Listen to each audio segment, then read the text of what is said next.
Perfect. Yeah, not a problem. We're just waiting for Wayne to give us the go ahead that we're back live, and then we'll be. We're back live. Certainly praise that and Katie. Steve, welcome. Mm-hmm.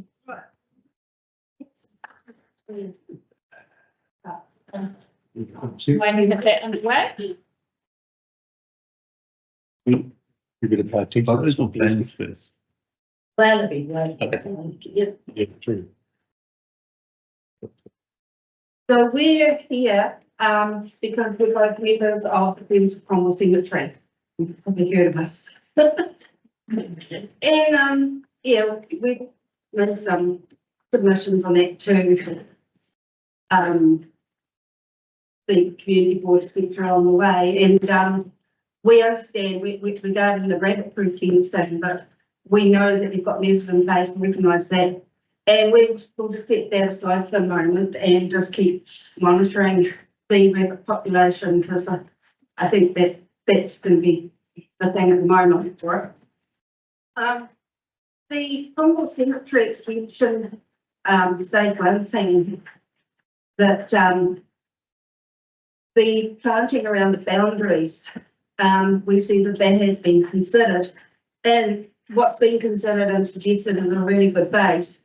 But we also suggested additional planting is done with some species that will add some colour and some variation, but are still suitable for this potato climate.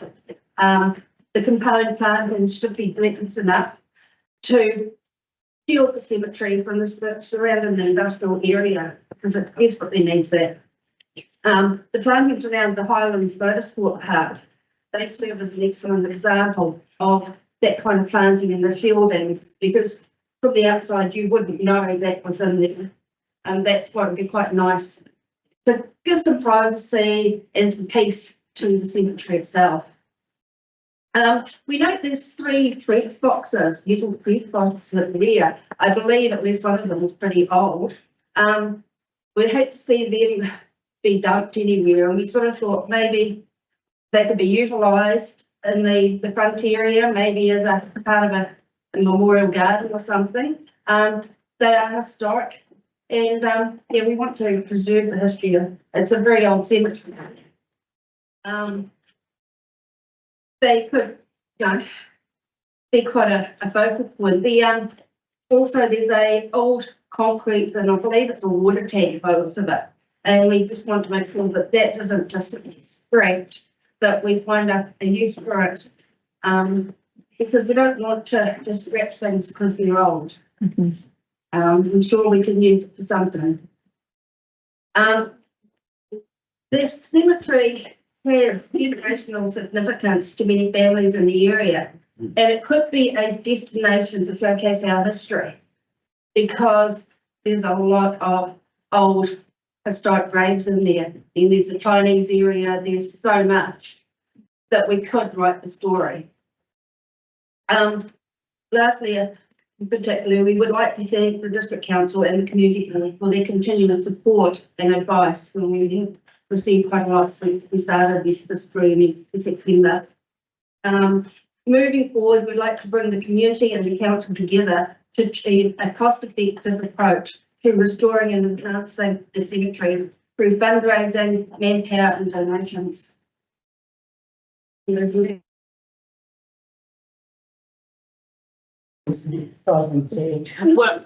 would you like? Would you like to do that? You are down for 5 minutes each, so feel free to chat. Yeah, I'm not, so that's fine. Good afternoon, my name is Katie Seymour and I'm a member of Cromwell Cemetery. Friends of Cromwell Cemetery appreciated the opportunity to view the Cromwell Cemetery extension at stage 1, which was approved by the CCV board last week. We propose incorporating, and that's what's up on the screen here. So in this southwest corner at the moment on the approved plan, it's just concrete beams, but you've also got to realise that behind the rear north border of that cemetery is more land that is also part of the cemetery. So the concrete beams are well able to extend in that area. So in the southwest corner, we propose, sorry, nervous? We propose incorporating an ablutions block and car parking area into the approved plan. This addition will significantly enhance accessibility to the cemetery for community, particularly for elderly and disabled individuals. Furthermore, providing hand washing facilities which will ensure adherence to cultural requirements. This can easily hook into the sewage line going down Cemetery Road for the industrial area in 2025. So literally, it's 5 metres away where the sewage is running straight past. We would like to see a memorial seating area as per the above amended plan, which the men's shed has offered to build the seats. We ask that consideration be given to retaining all the internal pine trees. At the moment, all the pine trees are coming out, thus preserving the pine visual element and memory of the cemetery. Due to the high costs associated with constructing a stone wall along the entire front of the cemetery, we propose an alternative solution. Installing a brass Cromwell Cemetery sign alongside automatic sliding solar-powered gates at substantial stone entrances, connected possibly by rabbit-proof fencing, may be a feasible option. The materials to be used can be discussed further. Based on the feedback from the community, we recommend placing a plot and block directly at the front gate, with input from archaeologist Sarah Dugdale, and following a ground penetrating radar survey, both funded by the Otago Goldfields Heritage Trust, we propose the installation of signage and borders around the unmarked graves in Chinese areas. This initiative would be undertaken in consultation with the community to ensure that the cultural requirements of all stakeholders are appropriately considered. We currently have strong support from active community groups, Lions, RSA, Rotary and the Chinese community, and positive feedback from the whole community. On their behalf, we ask for a time frame for the stage 1 extension. Finally, we urge the CODC to allocate adequate funding and appropriate priorities in the long-term plan to support these necessary improvements and restore the Cromwell Cemetery to a site of pride and respect. Thank you very much. We saw the photo of the water tank. Were there any others? There was the ones of the, anyhow, these are the French. Oh, There's a little stuff down there. questions? I've got a comment more than a question. I read the report that the council would have rabbit-proof fencing around the cemetery. And read it here, the ORC biosecurity team monitor. There's been a farmer all my life. You'll never keep anything growing in there unless you get rid of the rabbits. And the only way to do it is to fit the 1080 policy. Probably not going to get away with that sitting in the middle of the common. But you definitely need a fence. Or in some cases, vineyards too. Thank you. Any other questions?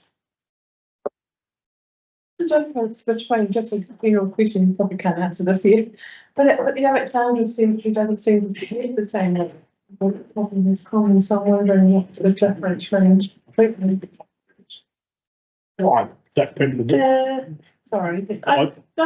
Cromwell's always been a dry land cemetery, Yeah. and that's the only difference. Cromwell's always been a dry land cemetery, and what we're hearing is that from Katie and the group are saying, well, maybe it's time for that to be the case going forward. It can have other things as well as being dry land. It might need some planting, should have this, and the community board has picked up on that previously with a development plan, and where we end up is still to be resolved one way or the other finally. Not helped by developments on the adjoining boundary with fences and landowners. It's a bit of a balancing act. I think the dry land is great, I think, because that's indicative of the area. It's just by putting that fence around and having the drip line, then you can start planting and have some screening, because that is actually the issue these days. It's just open to all the industrial. As I also know when the Highlands was being developed, if there was a funeral taking place, they actually had to stop work. Now that will not happen with an industrial subdivision, and you wouldn't expect it to. Ergo, we have to mitigate it in a way. Yeah. It is very exposed currently. So thank you both very much for your time today. Gordon Stewart. Dryland cemetery. Gordon here. Is Gordon here? No. No? Still? Beverly, are you coming back? Is there another? Oh, you did put it in terms of the motions. Yeah. But again, comes here. Well, if you wanted to speak to your other submission, Wayne has allowed you an extra time slot here. Well, we're only be like 2 minutes. Is that you as a, The V8 superstars. if that's you as a person, as opposed to friends of the Cromwell Cemetery who may or may not have a comment to make on supercars, but this is you as a person. No, personally, I'm a big fan of supercars. I've been to Australia quite a few times either. And I would love to see them here at Highlands, and I'm happy for us to contribute to them. However, we need to make sure that if we're contributing to an event like this, that we make sure that we can cater for the influx of visitors. We don't want to be putting on an event and all the spending goes to Queenstown. So, I mean, we need to look at accommodation, and we probably need to look at food places, because although we've got plenty, we will need more. And for a temporary time frame, maybe we need to look outside the box. And maybe, because there'll be quite a few people who won't want to stay around, that want to rent their houses. So maybe there's a register putting people in touch, not just facilitating, combining people that want to rent their houses with people that are looking. Maybe we put up a temporary food court, so we like Edison's Park or something like that, and get the food people to come in and have an extra place to. It's just thoughts that are going through my mind. We've got to cater for these people if we want to bring them here and we want them to stay. We've got to make sure they know everywhere that they can stay, everywhere they can eat. Thank you. It's really great to have someone come with some ideas along with their opinion. Stu. We've been told all day today about cost and what our core business is. And there's economic development of tourism in our core business. The benefits of Central Otago because of tourism and economic growth and is allowed to fund a lot of the other things. I mean, were we right in going to the community asking about it? We may not get them because we don't know how it's all going to land. But are we showing the right signals as a council to ask those questions to be engaged in economic development? Yeah, I think it's a big chunk of money, and there's going to be people for it and against it. And I think they need to be able to put both sides of the event have a say. But we need to have something back for our investment. There has to be a return on investment. And that has to be spent in the Central Otago community. Oh, thank you very much. Much appreciated. Trevor Tinworth. He's coming in online. Coming on, not like, okay, perfect. Bob Scott. Welcome, Bob. Afternoon, Roger. Any councillors?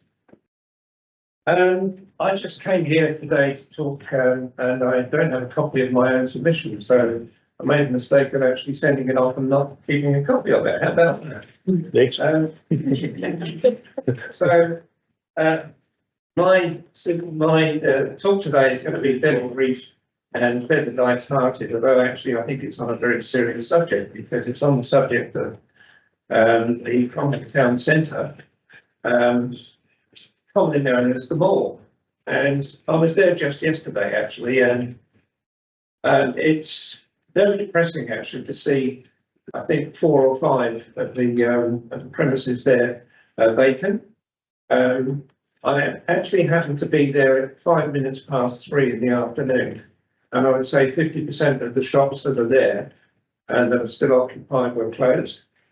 Those of you who live in Cromwell might be interested to know and gratified that there is actually now one cafe that opens after 3 o'clock.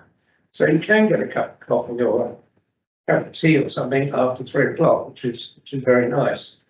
The thing that I'm very concerned about is that there's very, very little money in the long-term plan for the development of the town centre.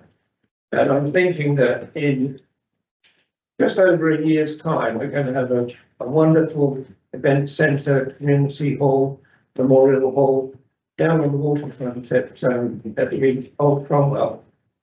And the biggest question that I get asked, the member of the community board, is when is somebody going to take the bulldozer to the mall? It happens all the time. And my worry is that similar to the situation with the supercars, that people are going to come to Cromwell but not actually spend any money in Cromwell. They'll be moving off to Queenstown and to Monaco because there's just nowhere for them to go and spend their money. I'm wondering where on earth Shania Twain's going to go and do her shopping when she comes and opens the hall, actually. Same place as Taylor Swift. So a good option. I like it, Bob. Yeah. So that's my concern. And as I say, yesterday I happened to be there. Today I was actually on the industrial area of the town, and I spotted someone who I know has a business and they've just moved out of the mall. And I asked them the question. They moved out of the mall and they've actually opened in the industrial area. And I asked the question, why did you move? And he said, because I can get much more space in the industrial area, the same price, and I can, people can come and they can park there and they can come and visit me just as easily as they can in the mall. And I think we have to get that message across to maybe the people who own the business in the mall. I think the council itself perhaps needs to look at opening up that northwest precinct. The council owns quite a bit of land there. Maybe they should get into a partnership with a commercial operation to actually develop that and just show the people, help Cromwell, what can be done. That's all I've got to say. Wonderful. Thank you, Bob. Tracy. Yeah, Bob, I've got a copy of your submission here. Good. It's something slightly different from what you've just been talking about, but you mentioned that you think council needs to improve communications. Yeah. Now, I have heard that from a Oakdale resident who has said to me the same thing, and I have put it back onto that person. Have you got any other ideas? Because obviously we, like yourself, the best way to get the information out is to use the most effective communication. Right. So we do everything that we can, but if there was something else that we aren't doing that you can think of, First thing, very simple thing is that, I live in Cromwell. There are parts of Cromwell that don't, for example, get the bulletin delivered. There are a lot of parts of Cromwell which don't get the news delivered. And the news is actually where the council itself has its main notice for. There are still an awful lot of people who still read newspapers. I know a lot of people do it, use Facebook and they use other sort of means of social media outlets as well. But newspapers are very important. And if we had more foot traffic through the mall, for example, there's a notice board right smack in the middle of the mall. Interestingly, when I was there yesterday, there were 3 people in the mall. I walked the whole length of it. There were 3 people. 2 of them were actually unblocking the stream, which was blocked up. And so there were council work guys. So I think we could make more use of that. We could make more use of notice boards around places. We could actually use social media to get to the people in the clubs. Some of the rugby club, for example, and some of the other clubs, maybe town and country club, and that sort of thing. So use those sort of areas where they know people gather together. Thank you very much, Bob. Just a question though, if you walk around the mall yesterday and there's 3 people, get 8,000 people live in Cromwell. Yeah. Is that not the reason why we shouldn't be out doing the mall up? It's only 3 people in. Well, I would think actually if we had a more attractive, offering, that a lot more people would come there. It is absolutely dire. And yesterday, again, we had this same problem with water dripping off the verandas and so on. It just looks absolutely dreadful. Yeah. These are the verandas owned by the business owners. by the property owners. Property owners, yeah, that's the problem. I think it's a question really of really getting in, getting onto the property. Sort it out. Thank you, Bob. Appreciate you coming in. Did Trevor arrive? Still trying to get up. Okay, cool. Bill Sanders. Welcome. I wanted to talk about accommodation and dependent alcohol. The same model that I proposed could be used for Alexandria and the other towns. There was a previous model that they set up accommodation in the Common Industrial Zone, and the developer got land and he sold the land off and as part of the deal. The model that I propose is that I've got a lot of landlords in my group, and we work through the issues of accommodation. Problem that we've got is that because of the property in Simpson Otago is now worth a lot of money, we don't have a lot of money to actually buy the land. And the thing that we envisage is that we lease land off council and take it from there so that it doesn't cost the council a whole lot of money. And we can either get money from the power trust to have the buildings and carry on the accommodation like that. That's sort of a model. With very little council input as far as money goes. And also, just with what Bob was saying about accommodation in the mall, I have put my money where my mouth is because I had accommodation in the mall as well. So it would actually be a good idea if the upstairs of the shops, there's that much space in them. If the shop owners could actually put accommodation in there, it probably could bring some more life back into there. Yeah. Any thoughts on what the barriers are, why people aren't putting accommodation in those upper levels of the mall shops? Well, it cost me a lot of money back in 2000 to do that to my shop. But I went ahead with it. I found very good money. It was a good thing, but I just didn't have a big enough accommodation complex. So I decided to sell the shop and buy the industrial land and go with that model. Because the zoning was correct down there. It's an easy way to get back into it. I don't see a problem with doing it if we can just get some land. We're actually the victims of our own success at home because land is actually worth so much money.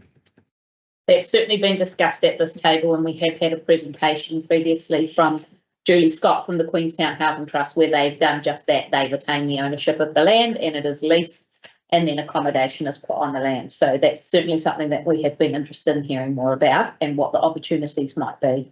But with the model that and the landlords and I have been pushing it, it would be a return to council and or the power trust. The council used to lease shops in the mall.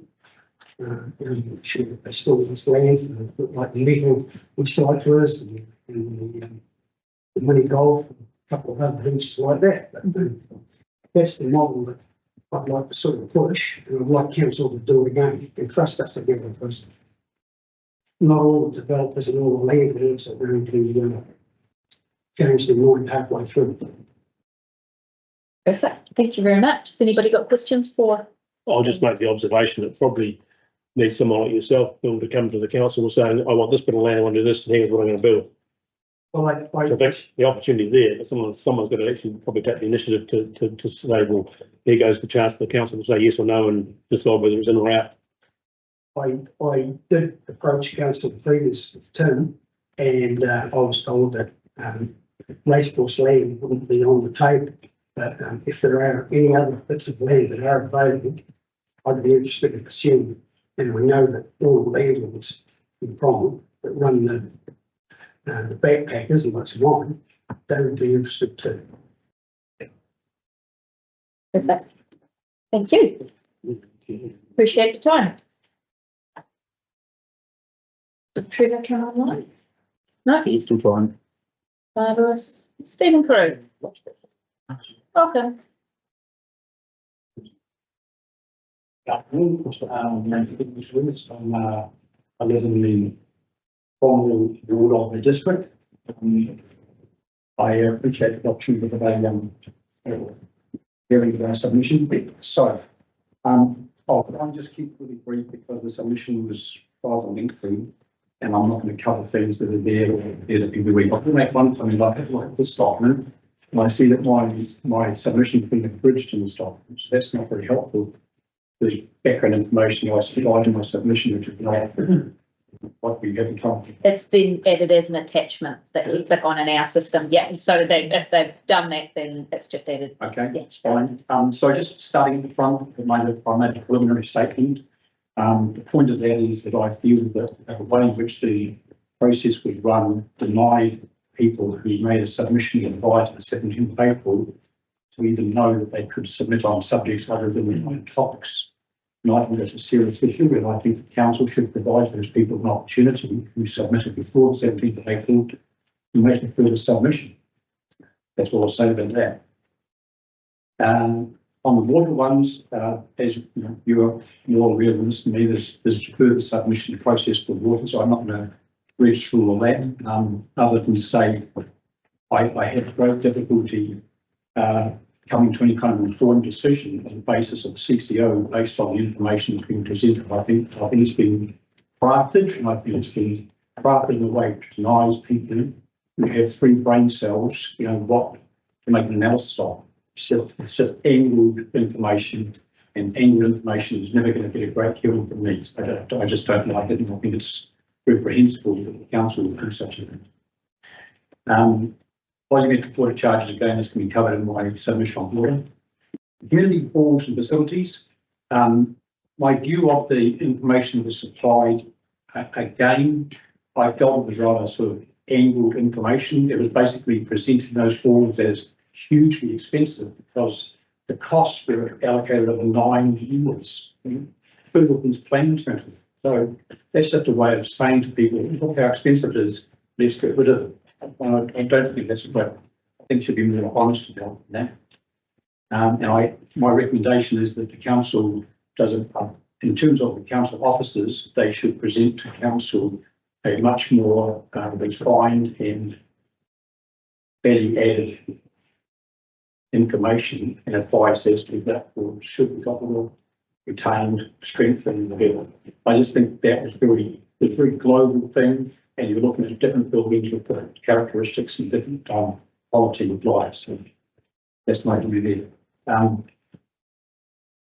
The Roxburgh Pool, I'm in favour of the proposition, and simply because I think why should Roxburgh not have a facility that the other wards have?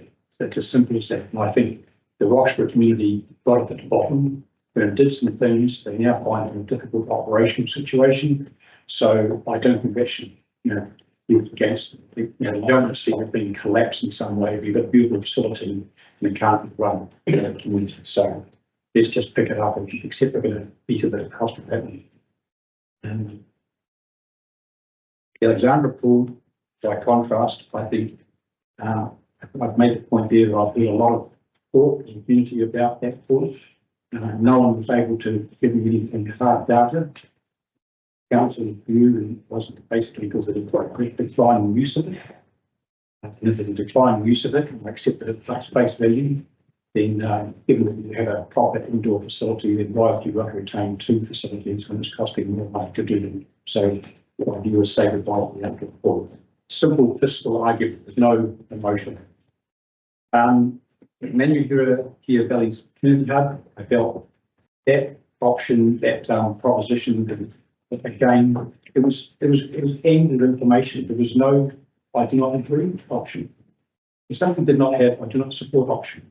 So on that basis, I'm picking the answer I gave. If you haven't got all the options that you can make a fair assessment against,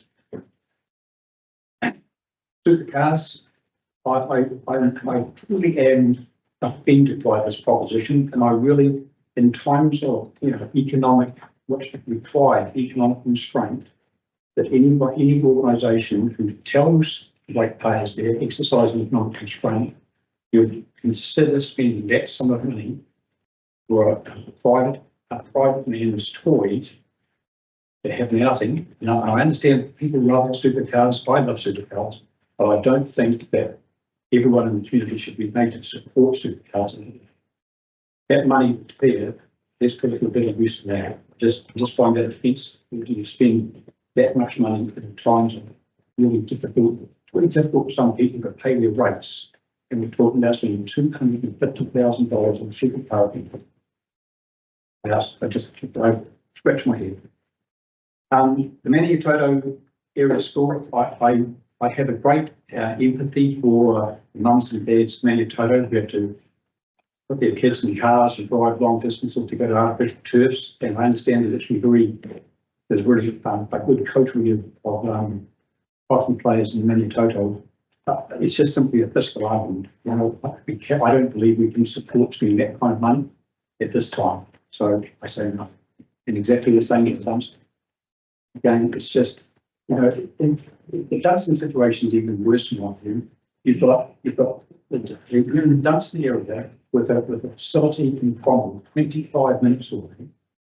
Now, if you lived in Auckland, if your children played hockey, to drive 25 minutes to an artificial turf would be considered routine. So why are someone going to spend that kind of money in these difficult financial times? And to say no to that. And the last point I made outside of the 9 topics, and there's been a lot of talk by councillors in the last few years about exercising restraint and being careful with money and all those things. And, you know, it sounds really good, but I've had a look at the revenue and financing policy, and I can't see anything inside there that basically provides guidance to the councillors on how they should make decisions, financial decisions. So I'm proposing the inclusion of something that basically provides some hard line. Basically says, when you're considering a new piece of spending, you consider it against this. That's all it is. It's just a guide for council that doesn't come and exist. So all that would do, in my view, would be just provide a reminder to council sitting on the table that there's a responsible force on behalf of ratepayers, and that is to exercise financial constraint. And that means living within a budget. Very simple. That's my submission. Thank you very much. And if we only measured every decision we made against the financial benefits or not, our decisions would be that much easier. And if it was a matter of saying we are not having any of this stuff, that would have been a very easy decision to make. But we've had a number of people come here and talk about why their community wants to retain Ophir Hall or Pulburn Hall or the outdoor pool. And that's the obligation that we take on behalf of our community, is weighing up benefits that are not financial for our people. I understand that. And I also understand there's been a long history of essentially having that kind of approach. It's not a surprise for me to hear that. But I'm saying, you know, when you're living in an environment where people are paying a 14% increase after last year's increase, I don't think it's a sustainable model. It's not sustainable. And I don't think most of the people who come here and ask those things, they don't rationalise the two things in their head. Yeah. I just got a comment regarding, we'll go back to the turf and Molyneux turf. When they came and spoke to us in the soccer club, we were more we went from 80 to 250 kids. So we've got growth that we've never seen before in our district. That's happening at the younger generation as well as the older generation. And that makes it hard for us. But for our kids, you could be living in Patio Road and go to Cromwell. It's not 25 minutes up. It's another hour on top of an hour and 40. I never suggested it was 25 minutes. I'm talking from Alex to there. But I mean, so for us, an hour and same with the Tibia, having something centralised in Alex makes a massive difference to how the kids are many times. Otherwise, it'll all have to be. That was brought up today. That may mean that a lot of our kids will stay in Central Otago for schooling longer. Because at the moment, the Maniototo cleans out to Dunedin. So, you know, for that, so the balance, I understand the balance. We have to have the balance, and that's what our job is. And same with the supercars. I would hate to be like Canterbury was and not open to the idea of thinking about growth and tourism and economic development. And we saw that at Sale GP. They've got two hard, and they've got two hard in Auckland, and the opportunities for the rest of New Zealand and the rest of Central Otago. And I'm the new, it's a profitable business. I'm not sure we should put in hard-earned ratepayers' money into a business like that, but to not be involved in the discussion or open our arms to having big events, I think is a failure. I'm certainly haven't said we shouldn't discuss big events. I just think that there's a process by which the people who organise those events see council as a soft touch. Yeah, I think we get $250,000 of our dollars, and I disagree with it. That's okay. Thank you very much for your time, Steve, Thank you. and for your submission. It's noted. Sorry, please. The two kids, it's done, give them that. Okay. Comes back to them now. Do you want me to wait or? No. Okay, perfect. Jen Churchill, welcome.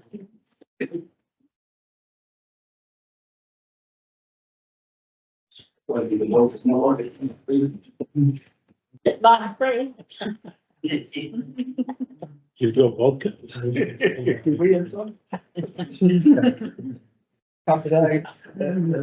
We'll see more. Kia ora everybody that's here, and particularly the panel. I made a bit of an error thinking that how much you could get from fees. So I'm going to start. I want to do a lot of things backwards at the bottom first. Under the other comments, etc., in this plan, and I've highlighted a reserve.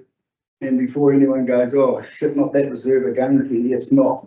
I really do. Why not? And I'll read this as quick as I can. In 2014, the local Bridge Hill community, via personal donations and huge donations of earth moving plant, drained and cleaned out all the reeds, Raupo, that had all but covered up the pond. The project was completed in just a week over Christmas. There was an area of Raupo left for bird life to breed, etc. by agreement. In the period to now, locals have maintained this asset voluntarily. However, the Raupo have been back in the last few years. They've been neglected by council, the regrowth, and now have overrun the former beaches.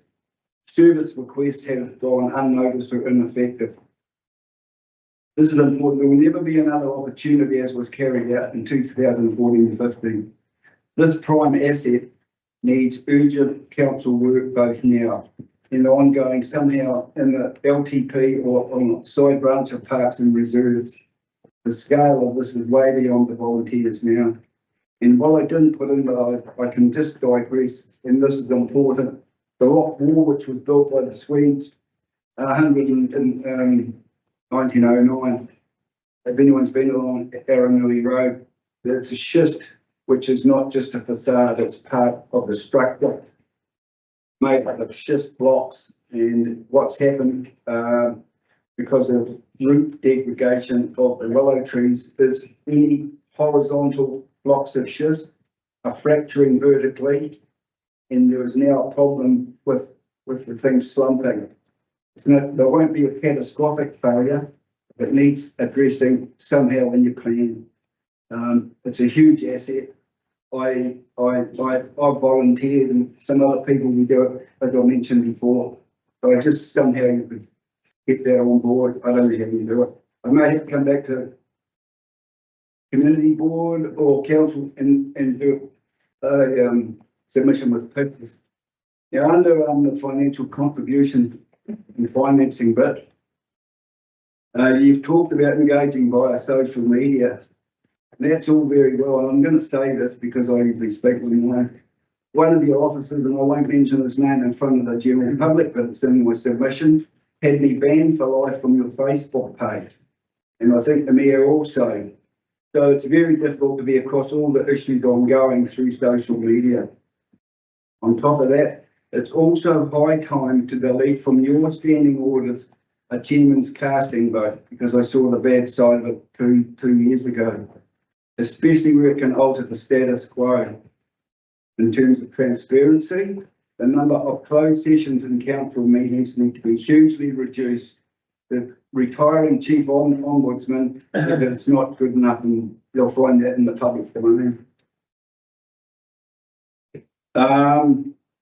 Dunstan High, my whānau and the whānau down a generation. They're all Dunstan High School, not myself. Big on that. They're huge on hockey. And if anyone knows about sport in this whole district, it's a very sports orientated place. And I would like to see that one go ahead. I think it's a must. The swimming pool in Roxburgh, which is the hard thing to say in a way, given what I'm going to say when I get to the outdoor pool. I believe that the local people put it together. I believe they should carry on maintaining it.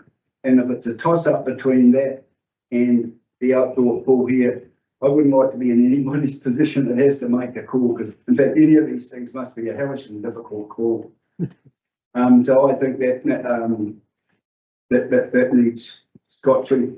The Manahirikira Community Hub, I think there's some big money required there. And I think there's some avenues open for funding there. And seems to be the elephant in the room for what's around the corner for the next years of Santana. As a gambling man, I'd say they're coming here. They need tapping. They've got absolute unlimited money once gold comes on stream. It's all very well them going and putting money into the wheels of Wanaka. But people with collaboration with the council can open their mouths wide there. I'm probably going to miss them because I'll run out of time. I don't want to rush it too much. The outdoor pool, I'm hugely in favour of it staying. It's precisely the correct measurements for events. And people say, well, we've got an indoor one. Yes, we have got a facility. The way the rivers are going, and they're not going to get any better after what you see with the QLDC dumping shit into the river, albeit that it's treated. People like in 32 degrees to go outdoors. Yes, there maybe need to be some shade sail, but I mean, I think it's a thing.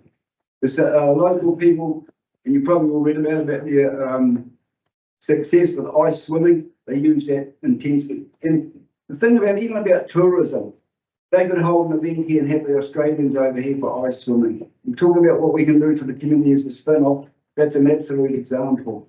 I was a bit perturbed about the very broad brush figure that's costing 200K.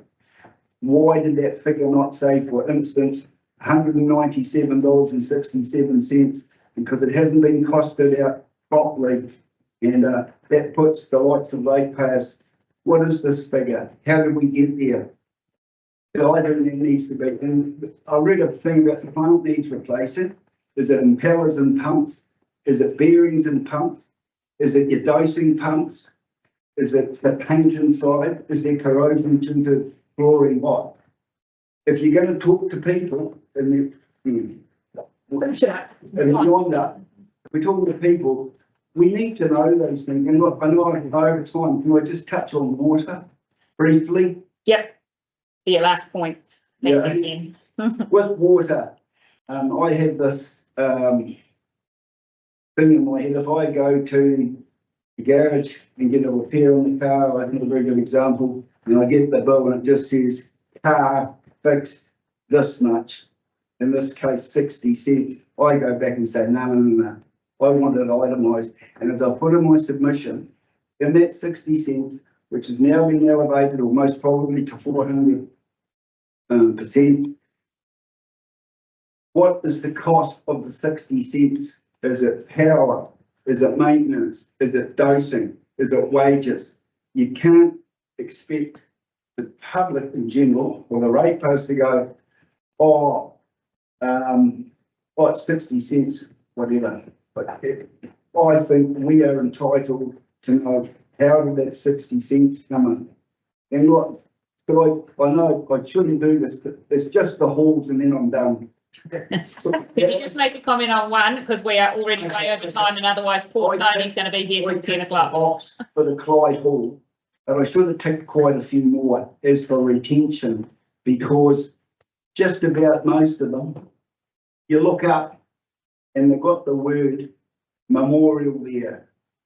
And Peter, of all people, will know this. We can't just kick this stuff into the gutter because of whatever. At a council meeting, Councillor Stu Duncan made a good point about the earthquaking, it doesn't really become a new issue for a long time. I think it was something like 2015, you would probably know it. And I've looked at the overall, and I think about it, I drive through the district a bit, and I like the Clyde Hall retain because I have a connection to it from living in Clyde for quite a long time. But I didn't tick the other halls. But when I look at it, I think, you know, jeepers, this is proper rural community stuff. It's not, you know, anyway, I'll finish. I don't know how everybody who has to make this decision, it's the reverse of a lolly scramble. It's a shopping list. We all come here. We want that. You want that. We want that. However you make your decision, I would like to sit on it, but that's just my thoughts anyway. Thank you very much for your submission. Oh, Christian, that's the most positive I've heard for a long time, given that you can. But, well, and I know that you travel in a lot of circles and a lot of it, you're motivated to discuss with council. And I'm in favour of having all of these facilities as well. Yeah. But there will be people when you sit around having a cup of tea at the cafe in Clyde saying council are wasting money and the rates are going up too dear. And now we're asking the question, and is it okay for us to make sure we keep some of those things that otherwise financially wouldn't? And that's the quick challenge we've got, because I'd be the first one to look at the people who've come to the quality of the presentation has been fantastic. And are you happy to have another % or 1.5% on your rate so we can have what we want? I guess that's the challenge for us. Am I allowed to comment on that? You can answer the question, yes. Yeah, I like your starting with Stu about positivity.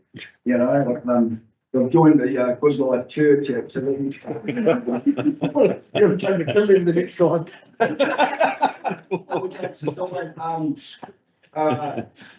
The people out at Ophir as an example, you know, I was sitting on my chair and reading this and I thought, yay, way to go. And, you know, I like to touch them, your bridges at the Mania Toto and this and that and the rest of it.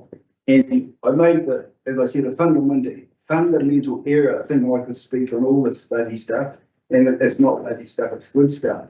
But about my view, I'm passionate about, I bothered to come in to speak. I've been accused of being one of people. As some of you know, I come along here and speak to a lot of people. You know, I hope it makes some difference. Cheers. Thank you very much. Right, we now have Trevor Tinworth joining us on phone. Hi Trevor, we can hear you, I think. Far away. Can you hear me? Yep. Yeah. Thank you.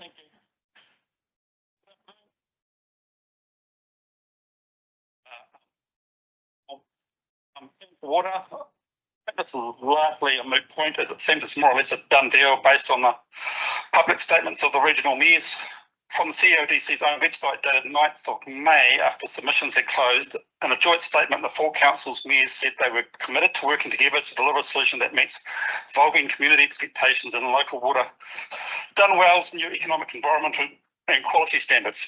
Personally, I think these services should be kept in-house. As said in the discussion document, that there would be savings in rates, but overall, once the water fees on the new organisation are added back in, there'll be no savings. The council-controlled organisation or joint council organisation will effectively result in the same thing. A corporate monopoly with executives requiring extensive remuneration proportionate to the amount of debt incurred and assets on hand. New expensive offices and their associated overheads, potentially in every district. New corporate vehicle fleet that moves accountability and a degree of separation further away from the ratepayer. Could be sold off by the council, like the Dunedin City Council was looking at doing with Aurora Energy. Also see there being a lack of innovation of one of the virtues being touted of the plan being an extensively higher debt cap, which makes it easy to maintain the status quo. Keep using the same old solutions and just adding it to the debt tab instead of investigating alternative, innovative, more cost-effective solutions. Keeping it in the house will allow debt setting will drive innovation and finding cost-effective solutions that have been developed and keeping overall rate increases to the ratepayer lower. Next one. Volumetric charges, okay with this new proposal, but just to note on this that the council should use the correct units of measurements in accordance with the government regulation as highlighted in my written submission. Technically, the council's calculations are misleading out by a factor of 1 million. units of cm cubed or centimetres cubed is equivalent to 1 mil, not 1 cubic metre.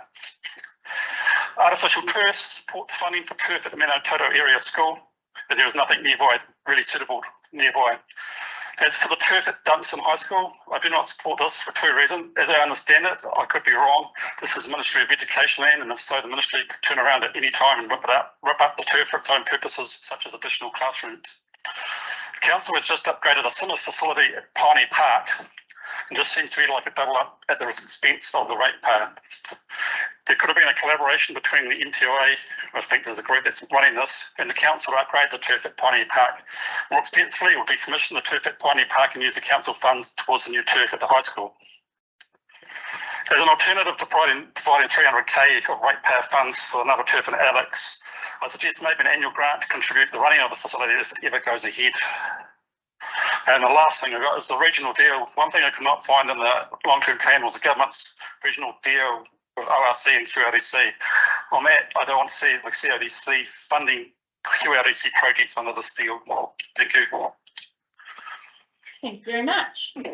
Regional, you're right, regional deals is not a part of this long-term plan and sits quite separate from that, but your comment is noted. Thank you.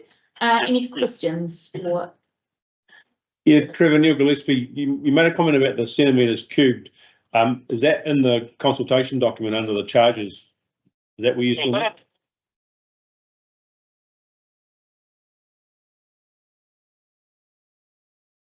Okay, thanks.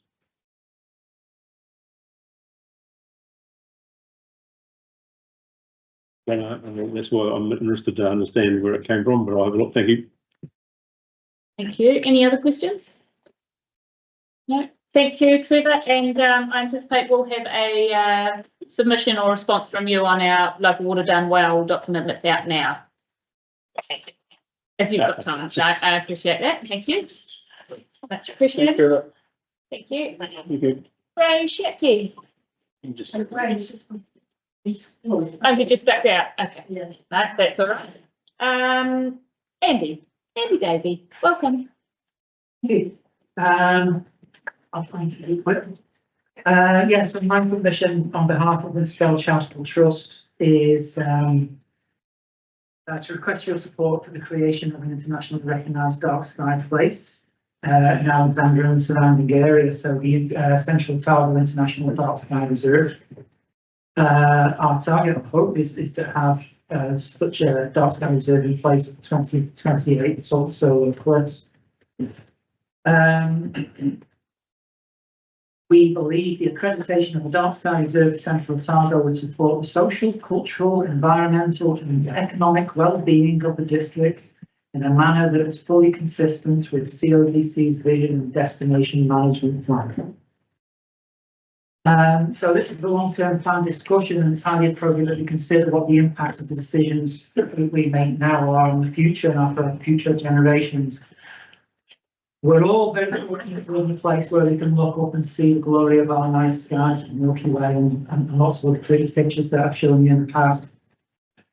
Throughout all of our history, that privilege has been given to everybody on the planet, but now, during our lifetime, like over 80% of the world's population no longer has that privilege to see the night sky. In the last couple of years, the ability to be able to see the Milky Way in Wanaka, I've noticed, is now gone. You can walk out of the hall in Wanaka, 100 meters in the night, everything is glorious. You can make out the Centauri, but I can't see the Milky Way. I'm sure you could do that just a couple of years ago, so that's gone very quickly. So Alexandria and Clyde could be next, and once Alexandria and Clyde are gone, then the rest of the Manuka Valley and the places up there, which I know actually pristine, you couldn't get better in the world, would be affected by that. So safety need not be compromised with night sky friendly outside lighting options. It simply requires them to consider consideration of the impacts of lighting options in a similar way to do to water. Have it available only where you need it, only when you need it, and don't exactly use it. In most cases, the decisions will result in saving money on capital expenditure and operating costs. if you make the right decisions with the outdoor lighting, you can save money. Well, there's one example where appropriate outdoor lighting may be more expensive, and that's in regards to the turf applications which are in front of you today. Most appropriate lighting for turf structure would be higher poles, narrow beam, so it's not spreading out too much horizontally. So if you're going to build a turf with flood lighting at night, I'd like to invite you to invite the contractors and budgeters to consider that.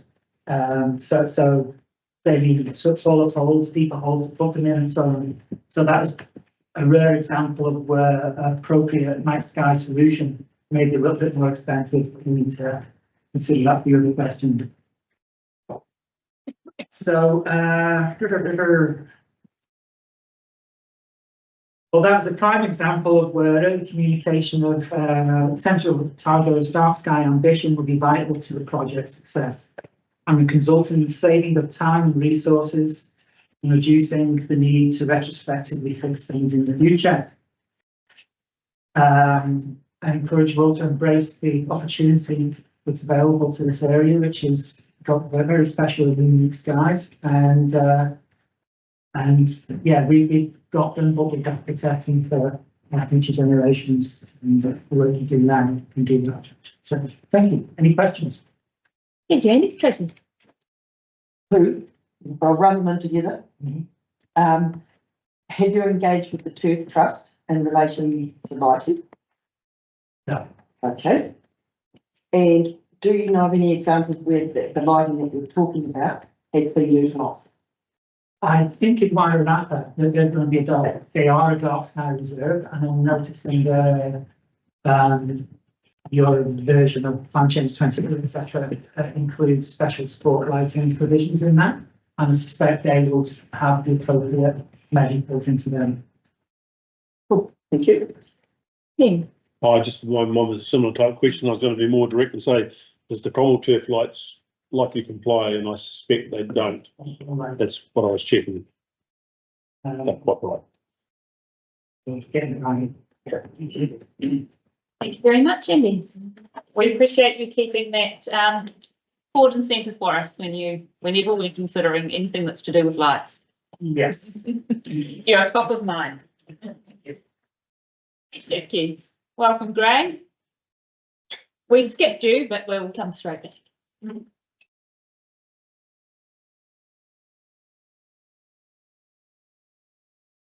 For those of you that don't know me, I'm Ray Shatke, and those that do know me will recognise the 25 years involvement that I've had pursuing issues about heritage, environment, etc. around this table. So I welcome the opportunity to be back here. Again, I believe it was Henry Ford who noted that three things grow more precious with age: old wood to burn, old books to read, and old friends to enjoy. It was one of those old friends that insisted that I cast an eye over what's important in Central Otago. I completed your questionnaire, and now, presuming that you've read my responses, I'm willing to discuss those matters should you wish. However, having read the entire document a number of times, I understand the difficulty my friend was having in determining the purpose it's intended to serve. My friend and her colleagues are active members of various volunteer groups in Central Otago. They are very aware of the government's requirement that local councils refocus on delivering essential services and core infrastructure. Given the document's focus on financial stringency, divestment, and rationalising services, it's understandable that they were concerned or are concerned that it might also signal the reduction or removal of council support and funding for their activities. Madam Mayor, the first sentence of your opening message in the document assures us of your council's commitment to ensuring the district has has the core services needed to continue prospering in a sustainable way. You also acknowledge that there's more to our community than roads and pipes. Your comment, may I suggest, infers that you consider there to be more to council's role than the provision of water, sanitary systems, roads and bridges. But nowhere in that document are any further references or details which might explain how council will promote the social, economic, environmental and cultural well-being of our communities, which, to the best of my knowledge, remain as requirements of the Local Government Act. Perhaps council believes it can rely on my friends and their various voluntary organisations who, free of charge, currently provide time and energy to preserving a healthy and resilient natural environment or protecting the strong sense of belonging and connection which distinguishes our small, fiercely independent communities. I'm certain, though, that you will agree that their contributions to the social, economic, environmental and cultural well-being of our communities are invaluable. But have you and your councils ever considered that these groups are providing core services with a measurable value free of charge?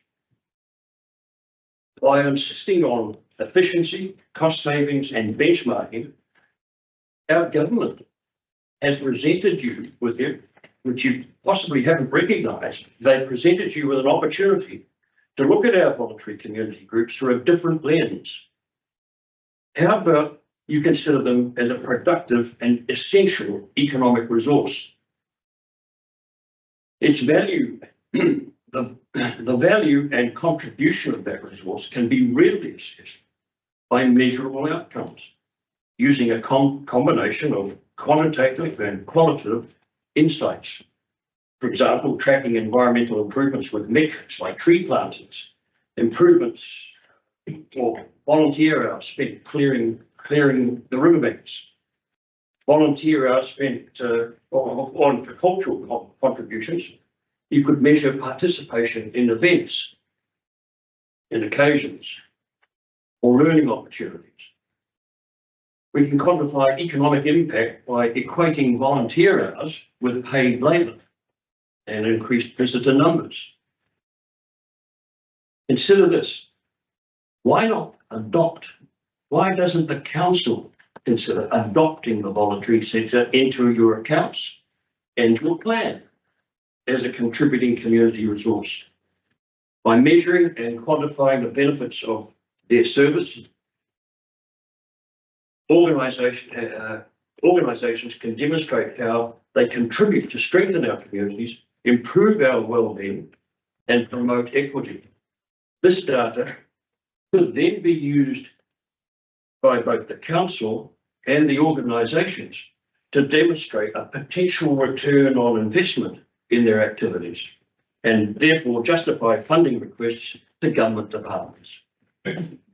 Madam Chair, I think my friends deserve your further public assurance that the council values their invaluable contributions and will continue to support their activities as best it can.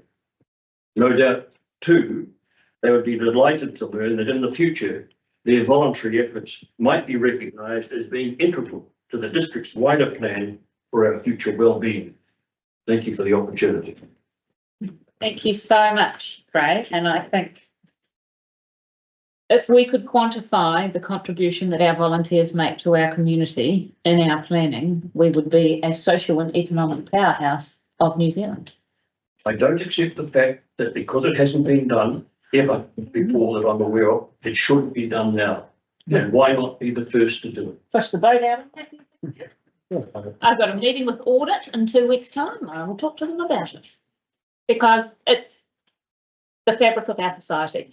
And as much as we are being told to stick to the basics, if you had been in the room this morning to hear the majority of people who were speaking on halls and public facilities, they were very clear that the well-being is a core role of council.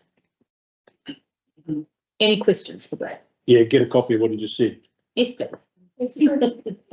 Because you put it quite eloquently in terms of what you've made of your submission, which were really good points, which I expect nothing less from you, but the way you put it to sum it up, I think it's very helpful. And then some of the language in particular, I think for us is something to be mindful of, and I've heard it, but I actually want to look at it and see how I can, so if we can get a copy, of it, very useful, thanks, great, yeah. That would be very much appreciated. Thank you. I think I've been set up because I'm waiting to hear what Jerry has to say. Right, so are we. I'm going to have to go and have a lie down. Unbelievable. Andrew Clark. Welcome, thank you. I use questions. The halls, a lot of them, like the better. Like the musicians who have played at the Oval one won't play the Oval one. Okay, they'd like to get to say it, that sort of thing. Some of them I understand, get seated letters to support, okay? And if we can, it may be the council sends out letters back to those musicians, okay, we want to see 2 bookings from you for the next year, right? Do something like that, because I know that some of them play with Venezuela as well. And the halls are part of it. Turfs, in the reason why Shane Jones put a Phoenix Park in Kerikeri is it stops kids getting in trouble, okay? Giving them something constructive to do. So really, the turfs on Manitoto, like one of you said about keeping the kids in the area, keep them constructively active, right? So that's important. Water, well, there are a number of ways of dealing with it. We've got Queenstown Lakes deciding to put sewage partially treated in, but we in New Zealand tend to look to countries like America and that sort of thing for solutions. We might need to start looking to some others where they work elsewhere. I know in my submission I mentioned about Punjab in India, they have achieved some amazing stuff. There are members of the Indian community around who are members of that party. So talking to them, you may be able to get them to find out more for you, okay? Water, there are examples of where you say the average use of 220 cubic meters a year. There's no, in Punjab, they get 200 cubic meters free. Okay? Christchurch has a specific way of it, and if they use way more, they get to pay for the lot. So there are different ways of thinking about how you charge for water. We still need to come up with enough to be able to do the water, but to encourage people to use less. One way would be to give a certain amount free. Okay, and it's also then gives some social thing for those who are poor and elderly. They're probably not using as much water, and so they will come in under the free limit. But those that are wanting to have copious lawns and things like that and watering them lots and not just growing vegetables for themselves, then they will probably end up having to pay. But in those businesses that do, they'll just find it's possible. And the dollars per cubic meter, that really still, we can't argue over it. It's going to be whatever it is, because it's got to cover the cost of providing the water. Whether we stay standalone, I would prefer us to stay standalone, just because then it can't be sold off, right? It doesn't stop it being in collaboration with the other 4 councils. I think that's great, right? But there's no reason why they can't, a format cannot become whereby they are working together. Okay, but they are all standalone. And that way then each council can, the people in each area know that they are not subsidizing others as such. Okay, that's would be my reason. Yeah. I leave it to you all to decide, because this council is good at communicating with people, well, contrary to what some people say, right? Because your Facebook page is quite good, right? You've got a history of mayors putting blurbs out, not just this one, but the prior one as well, and the coffee mornings and those sorts of things, right? And the individual councillors tend to be approachable. So you need to keep that up, and maybe a little bit more in some of the areas where there are where there is a lot of dissension. And using multiple means of communicating that don't cost you anything is the best way. It's just that way then we are operating with them. And being in the community, being approachable is important. Okay? That's probably simply what I have to say. Do you have any questions? With the volumetric charging, we had a discussion about that back in the Minnesota Community Board 20 years ago when we put it in, and had a proposal that the first unit was free. Yeah. And then the next unit after that, you paid 13 cents a litre or whatever you did over the base rate. The house uses about 3/4 of a unit a day. Mm. Is that what you're sort of line thing, over a certain level, you just get charged for 3 times the amount or? Well, it might be 200 cubic meters a year, or it might be 100 cubic meters a half year, right? Whatever is free, right? And above that, you pay, right? So it's really, so it's enough to have a basic usage, right? But not too much. Means the poor people come in okay, right?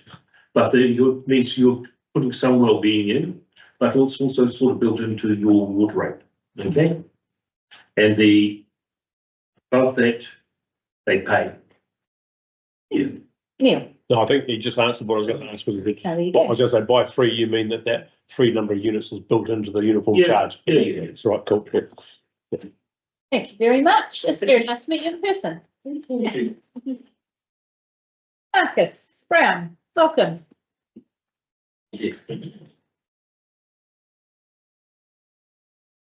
Yes, well, good everyone, Marcus, and thank you for the opportunity to speak today. Family and I moved to Alexandra about a year ago now, and I've developed something of a strong connection with the town and something of a passion for helping achieve good urban outcomes as we grapple with our growth. A bit of a left field suggestion for you today. And starting with the story, I was walking from Bridge Hill towards the Clutha Bridge one day with my kids when I noticed a queue of traffic backed up past the Benscrew Road, which, as you'll know, is quite unusual for Alexandra. My gut told me something wasn't right, and sure enough, as we came around the corner, we saw a mobility scooter rolled on its side with a handful of people assisting its elderly driver lying in the live lane of State Highway 8. We approached cautiously, expecting the worst, but thankfully it looked like on this occasion he'd hopefully be okay. Nonetheless, it dramatically proved the truth that I feel every time we take our kids biking across that bridge, that stretch of narrow footpath from Benscrew Road to the bridge, immediately adjacent to the state highway, and with large trucks passing at speed on a downhill stretch of road, is simply not safe. Within a year of living in the area, I've already witnessed one serious accident there, and to be honest, I think it's only a matter of time before we head north.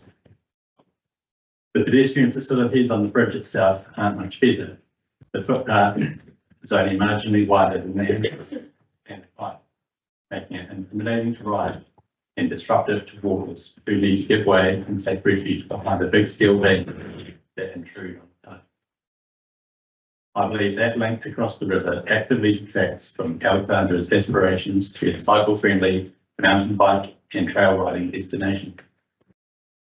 So, my pitch today is to ask Council to factor in a financial contribution, or at the very least, signal support toward a project to reactivate the historic Clutha Bridge as a pedestrian and cycling link, and to establish Old Bridge Road as a shared space to safely convey pedestrian and cycling traffic from Alexandra's centre up to Bridge Hill. This concept has the potential to deliver disproportionately high value for relatively low cost.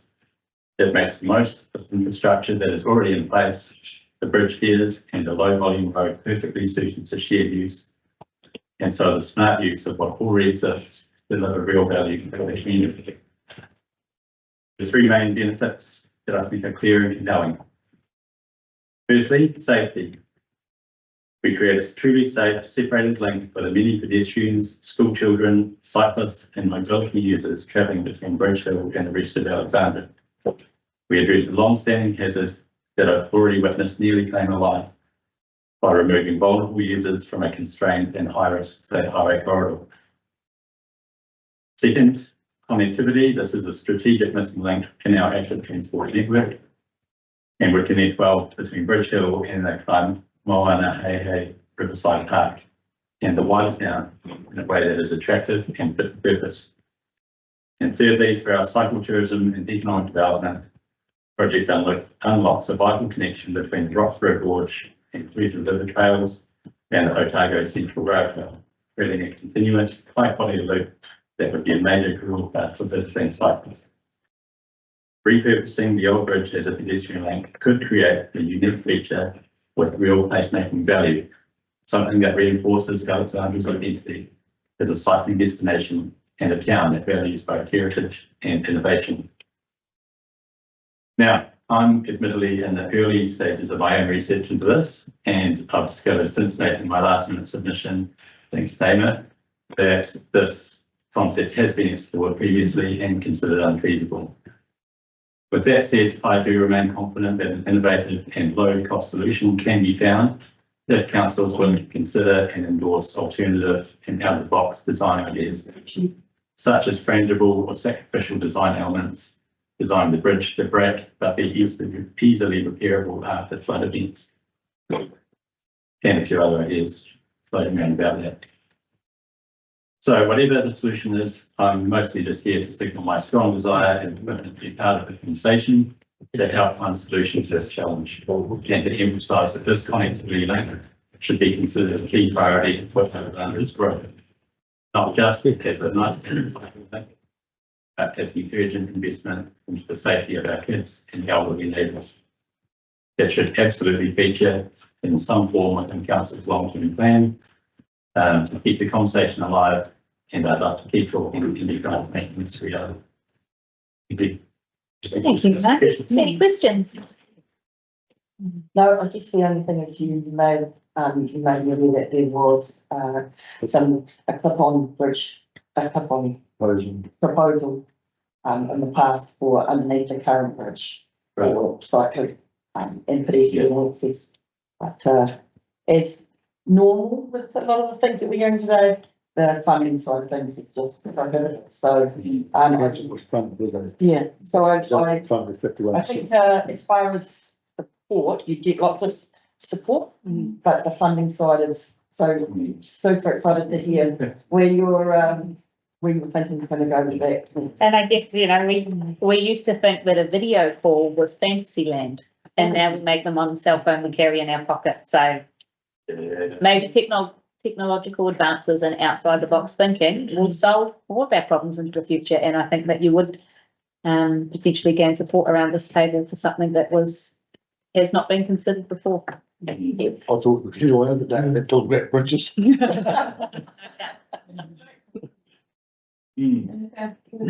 Managed to do it, I'm sure. We could. Yeah. Thank you very much. Appreciate it, Matthew. I would now like to welcome who I would argue is Central Otago's most engaged ratepayer, Mary Ann Baxter. You've been here all day, bless you. I feel like we need a certificate for you. Welcome. Thank you very much. The thing I can say is it's thanks to all the residents of Central Otago, it's been the most engaging day, and I see a significant professional development in terms of my understanding better what you're dealing with and what the passion is in our amazing community. What I have done is prepared a paper, which I think this day has now been influenced considerably by what I've heard today. And so I may just perhaps reduce it a bit and perhaps try and link it with some of the other areas. I'd already sent a written submission, and what this, my oral submission takes what I referred to there and looks at in particular, a couple of areas that have been highlighted last week through the ODT that I just want to focus on. I'm not in the least moving away from my submission, sorry, but I just felt they were really useful to highlight as these ongoing issues that I wish to raise. The first of them was that My submission is looking for a cohesive big picture with the LTP. I know I'm not addressing the specifics which have been grandly addressed during the day. I continue to query whether or not the council is taking into account the Auditor General's office's two uncertainties, which were significant risks they cited on page 46. And that really is probably what drives me in terms of coming as an individual, but saying, I feel I've got a bit of confidence here because it seemed to be in line with what they were saying. And the other thing I'm interrogating is whether or not these newly identified proposed financial allocations that I discuss are district-wide, which you have all committed to, that they are fiscally prudent, they're equitable, they're transparent, and they respect democratic processes. So, no small challenge. The first of them is I'm referring to the article that was on the 9th of May about next moves by council over water.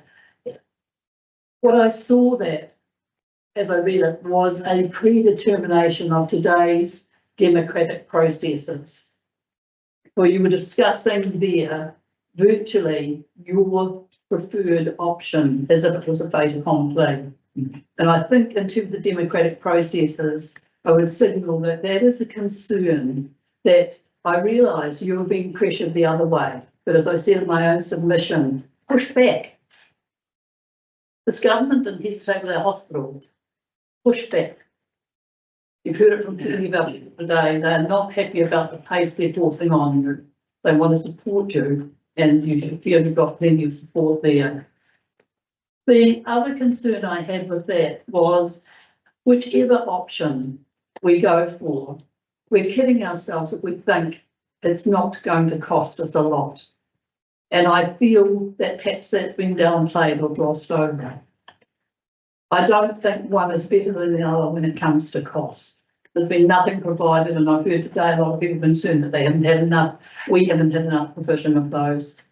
The second one I find particularly interesting, and that was the article last week, which I've taken some of the language and said it's advancing a gold plate level of new ratepayer debt. It wasn't how it was put to you, but that's how I read it. By proposing an initial annual ballpark operational cost of up to 2.3 million for Cromwell's Hall and Event Centre. Now, we'd already had that preempted on April the 3rd with an article on the news telling us that this revenue, 2/3 of it will be ratepayer revenue and 1/3 would be user pays. My challenge back to you is I do not believe that you can guarantee that by any means at this stage we'll get 700,000 from user pays. And so that 2/3 will go up. It will be a higher fraction. That is a concern. So going back to the Auditor General's office, my concern then is, okay, their advice was that you were to be seen to be adjusting the cost of projects and their timing. What signal do we get in this that there was any adjustment? None. As far as I'm concerned, we should have been hearing that the Cromwell Mall project, and I've heard wonderful arguments about why it needs to go ahead, must be delayed. We need to know there's real money, not guesses like the Auditor General Office said. We need to know that money is here, it is real, before we go ahead with those. Look after yourselves there. Put on your concrete pants. In that part, thank you, Madam Chair, I'll wait all day. I think we can indulge me. I can indulge you a few minutes, yes, because This is really important. The other part, however, is I have looked at that article and I see some real positives in it. Because if you have established what it is now costing to run a museum and an art gallery, that must be the same going to Central Stories. Because we have 2 district museums and art galleries. So whatever you are going to provide for Cromwell, you cannot in any way provide any less in terms of Central Stories. In 2015, with the service agreement that you had with ADMI, Central Stories Board, you were talking about 2.75 staff. You heard 10 years later that we are not going to tolerate what we heard from our, we cannot, I'm a volunteer and I'm on the board there. We cannot lose this talent, this amazing woman and what she's doing for us. And we owe it to our community that we actually have that. It's already established as a district treasure. We've heard that many times over. We must have enough to maintain it. We must have enough staff in here to be able to continue to do the wonderful job we're doing. And so I call on you, please look closely at what the Auditor General has said to you. It is not good to see that in a public situation where they're pointing the fingers and saying, you can do better as a teacher. What did I read? Can do better. We can't have that kind of signal coming our way in this particular district. And I would ask you, please, to ensure that all decisions are in fact district-wide and they're equitable. Thank you very much, Miriam. Any questions? Let me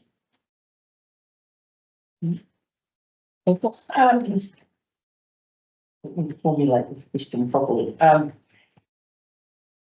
The reference to having the funds available for the more, and obviously that's a piece of work that's ongoing at the moment, I guess pretty much would be coming from land sales and common for that development there. In order for council to get to that point of being able to do the land sales, there will probably have to be some expenditure to be able to allow that land sales to happen, which means it kind of goes against having that money in the bank prior, which is, having it in the pot prior. Or would that be something that you are okay with in order to get the pot for the more development? I defer to the Auditor General's office. Yeah. They are telling you there that you have to stop imagining that this is possible and get past the dreams to the realities. And it's not me, it's not my financial wisdom, I've got enough of it. It's not that is on the line here. We have the Auditor General's office saying to us, this is wish list stuff. We have to do better. And we also have to think, from the decision you made last year, we have to do district-wide. I would suggest to you that many of the things that were put there as those 9 items would not be there if we hadn't overspent in Cromwell. Now, somehow we've got to get that back. It was over-ambitious for the number of ratepayers. I have been told when I asked the CEO and the Mayor at our meeting at Dunstan High that every last cent of the hall and the event centre and mall would be paid from the endowment land sales. That should have been started 6 years ago along with the planning. There is a real issue about somehow not getting the whole picture. That's why I mentioned the outset, I look for the big picture. I'm still not seeing it, and that is devastating for all of us. I worry about what, as a council, are you not having enough time to critique the stuff that's been given to you so that you can actually ensure we're here? But what's happening right now, Tracy, from my point of view, is you have to put your concrete pants on. You have to do some of the stuff that you didn't do last year. Cromwell should not have been allowed to go from 31 to 45. There is another answer. Go back to the drawing board and do what I had to do when we tried to build our home, and I had plenty of fancy ideas, and Stonewood told us in no uncertain fashion that won't work, not with the money you've got. Okay, so it's what, I'm not saying this week, you have that money, but you have to have the plans to get that money. And you have to be concrete. That's what the Auditor General is saying to you. It's saying, stop second guessing, stop predicting, get further down the track. Thank you, Marianne. I agree. Everybody's going to need to bring their concrete pants next week because there will be happy people with the decisions that we make and there will be unhappy people, and we're going to have to find the right balance. But I would challenge you to think that some of the things that have been put in here, which virtually all of them I support us following them, they're only there because that is the elephant in the room. The thing we need to sort out is what other revenue are you going to get to sort out the debt that was created that has overexposed us to this. It is not fair to ask those schools, to ask those sports areas, to ask the rest of our community to subsidise one aspect of our community. And I'm not being anti-Cromwell, it just happens to be it's them. It would be, I'll be saying that about any point. But we have to have those hard conversations, and it's not about a ratepayer being shooty. It's about a ratepayer saying, let's see some actual practical sitting down and making those hard decisions.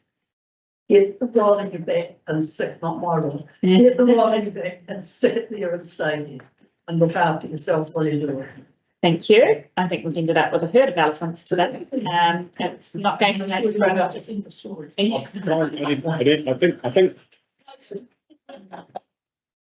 I think it'd be not right not to respond in terms of the Auditor General's two comments, because the words that the Auditor General in the report uses are words like may, and that there is uncertainty around both those areas. And the Auditor General is 100% correct, and our plan acknowledges these uncertainties around that. So I think that there's nothing new about that. They're not telling us not to do anything. They're saying there could be some hiccups. The one about water, there's 4 other councils I know that got the same qualification in their, or sorry, the same emphasis of matters and uncertainty in their report for the same reasons as we have.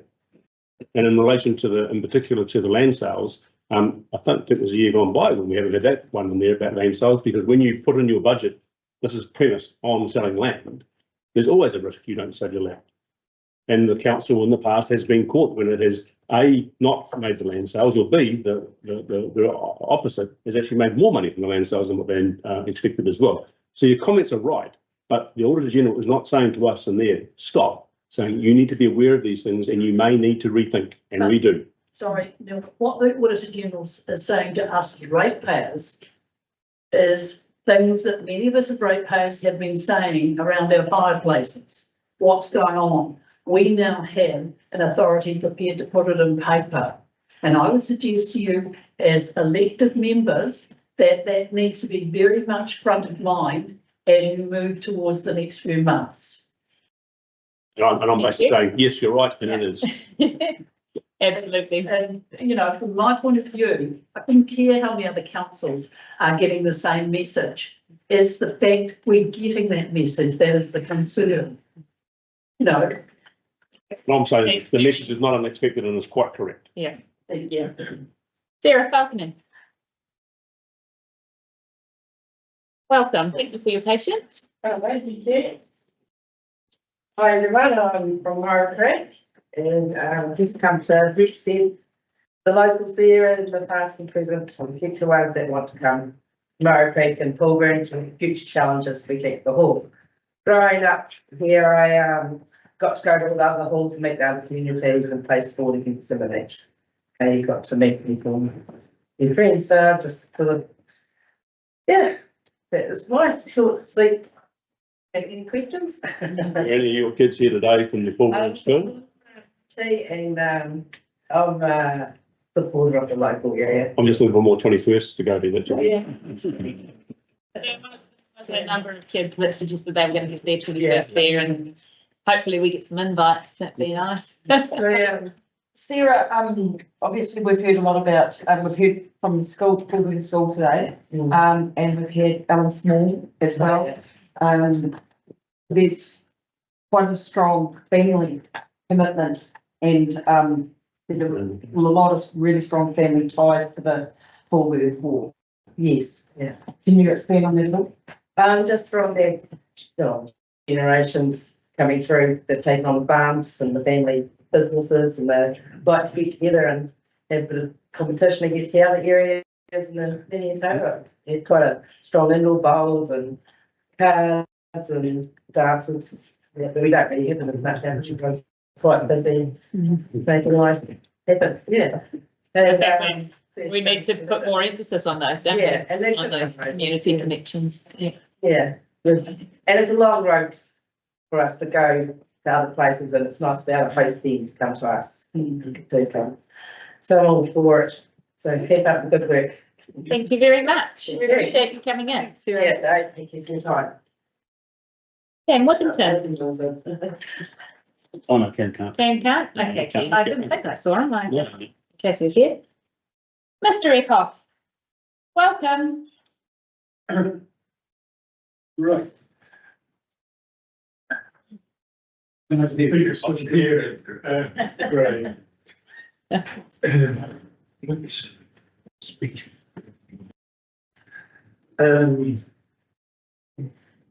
This. Yes, good evening. Well, it is good evening. Yeah. That was my speech. It's gone out the window. When I received that this afternoon in the news, the CO News, 15th of May, yeah, telling me that we estimate we'll spend 404 million over the next 9 years on water assets and operation activity. I assume that is the council's endorsed figure. That's the indicative figures, yet to do everything that needs done. 404 million would be 400, might be 500, I don't know, but we know it's in 10 years' time.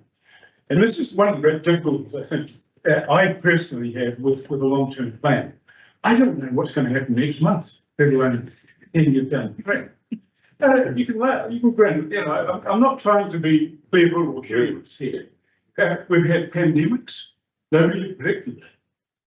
We've got wars all over the damn world, and from India to Pakistan to Gaza to whatever, and the impact that that is having. But let me just tell you two things that really impacted on me over the years. And I bring this to the council today. One was learning that we are one of the poorest, the highest number of people on government income, superannuation in New Zealand. One of the highest, if not the highest. Now that means great demands and associated costs is huge on a demographic that is probably not generally recognised that is so prevalent in this area. It's not in Monica, it's not in Queenstown, but it is here, and probably in surrounding districts and Roxbridge where we used to as it's not.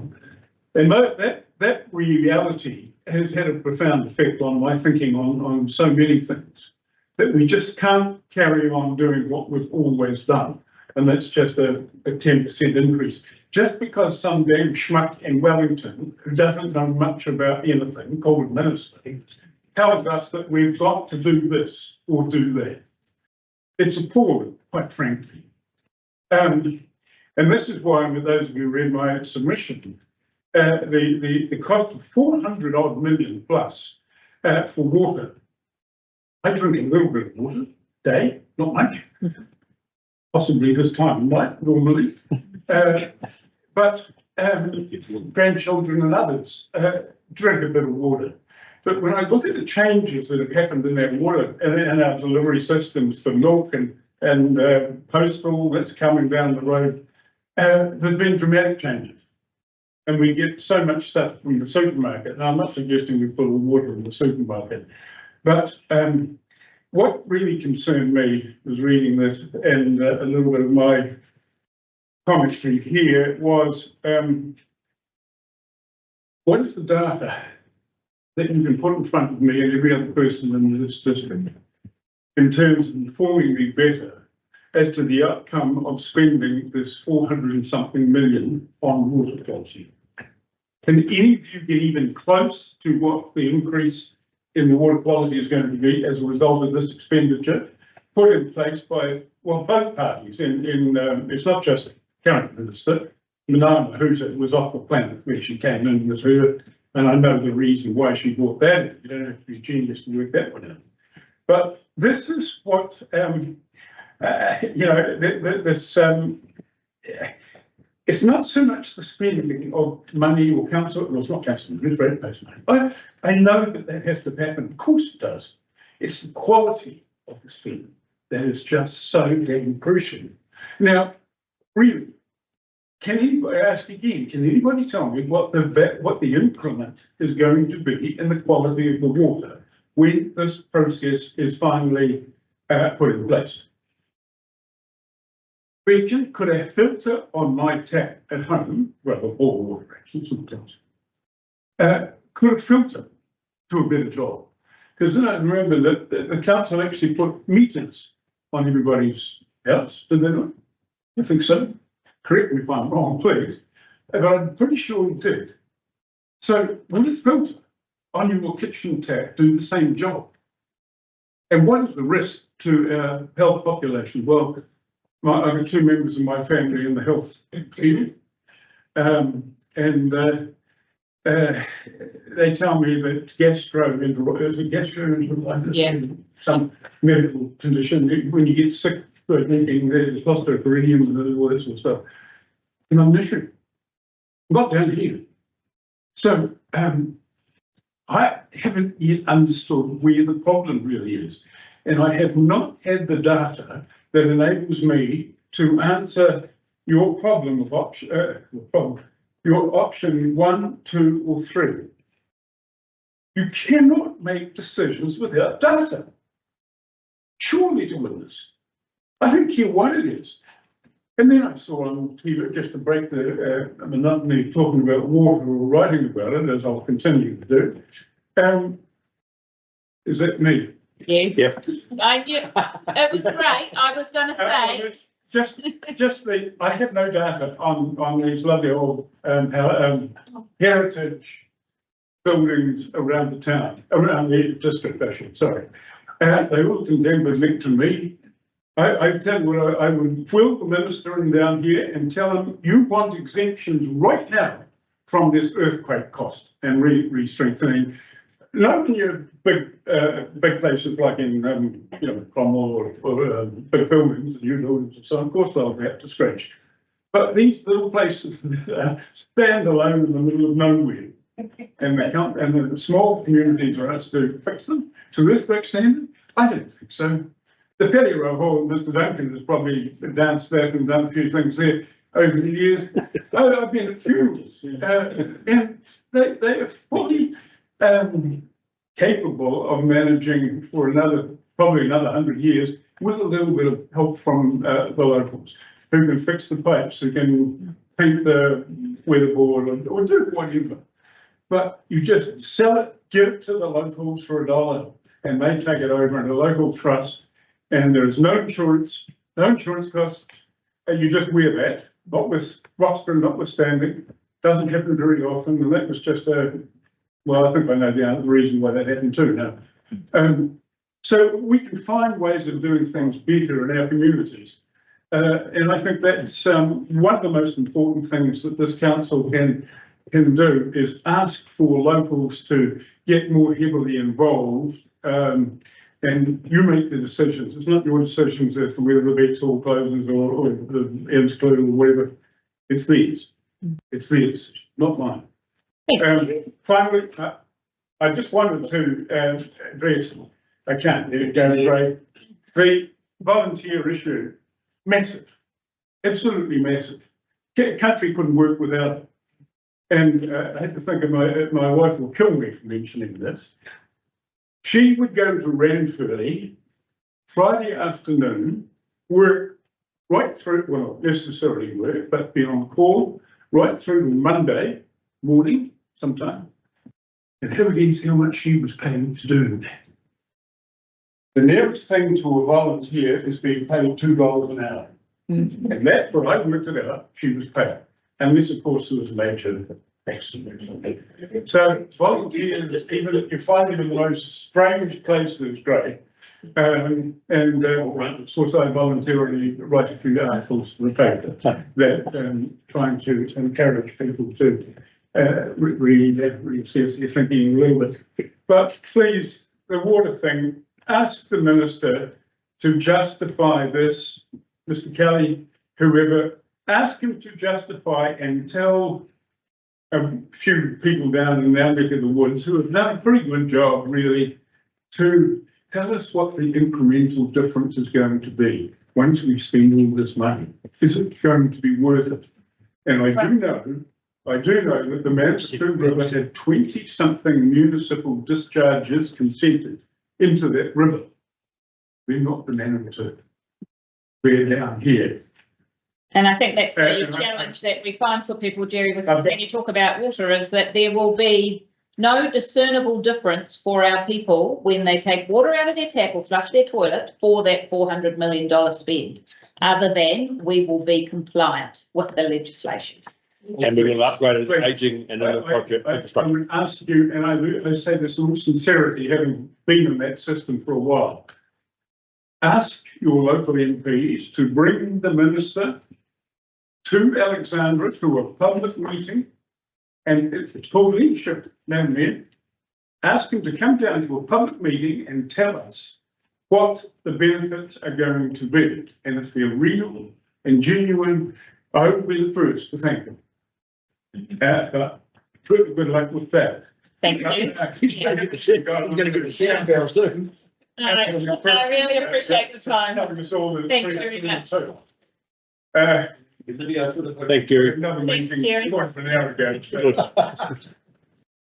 Anyway, Cheers. it's not easy, but. The building. Walt Finley, Thanks, Grave. is Walt here? Wonderful. Sorry, it wasn't a question. No, we're on to the next start. Thank you, Oh, Jerry. sorry. The ejection button. Thank you, Jerry. Thank you for your patience. All right, thank you very much for hanging on here. I'm sure it's been a long day. I'll try and keep it brief. No, I'm just here for, I guess, actually that, or the submission that I made, filling out the answers, and I guess would like to talk to the fact here there was a bit of uncertainty in there, and a lot of information, I guess, just speak under the carpet. And I guess the one point that I really did want to touch on was those development and financial contributions for new subdivisions, new dwellings in our region. So yeah, there's obviously some significant proposed increases included in that document, and I would hazard a guess that most of our community probably hasn't got down to the detail of those. Yeah, and they have some serious ramifications, both greenfield and, more importantly, probably the redevelopment of some of our older housing areas.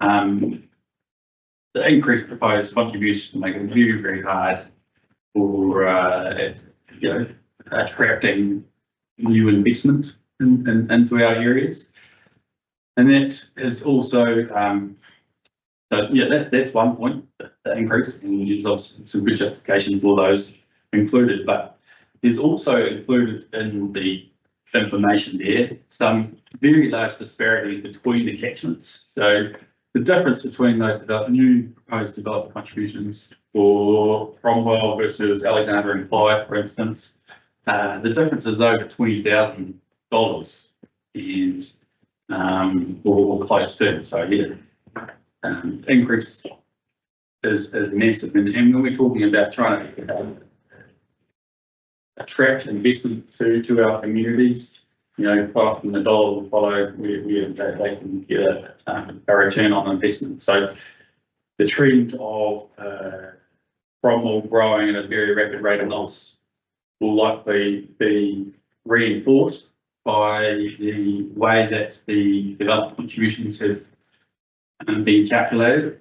And yeah, it wasn't really clear in the documents at all, and I haven't heard anybody in the public really talking about that disparity between the different catchments and how we might get some investment there. I sent off a separate email to the staff here at council asking for some more of the detail, and they were good enough to get back to me. But they pointed me to one of the tables tucked in the back of one of the documents along with the schedule, and they needed to explain to me how to interpret that. So I work in civil and development field, so I have a better understanding of what's going on there. And, you know, I couldn't necessarily understand how the calculations have been made without further explanation. So, yeah, it's a topic that hasn't been discussed out in the community, and I think it should be, because, yeah, we'll have some ramifications for how our communities continue to grow into the future. Yeah, so that's really what I wanted to say. I can answer it for you if you like. The disparity, because we questioned that when it came through, legally one catchment cannot subsidise another. So all of the costs need to be accounted for within that catchment. The challenge being, and we acknowledge that, Cromwell's DCs will be lower than Alex and Clyde, and that is because their upgrades to the water treatment plant have already occurred. I felt really bad about how our development contributions were looking, and the substantial hike, until I sat in a forum last week in Auckland and discovered that their development contributions have now gone to $819,000 per housing unit. And I was very sure to point out to everybody in the room that they could come to Central Otago and get a bargain at less than half the price of that. It's the cost of growth needs to be borne by growth, and we haven't done that well in the past, but I 100% acknowledge that some of those tables would be difficult for anybody to understand, let alone the average person picking up the document and reading through it. And thank you for being one of those people. I think you're probably in a small number of people who did. Look, I mean, yeah, I acknowledge that's the way it has to be. You can't have you can't have one catchment bearing the cost of another. However, there's been no discussion as to whether one catchment might want to fund those differences in a different manner or not. Like, there might be some different attitudes towards growth when catchments, and yeah, there's been no discussion, which is why I want to raise a little bit more.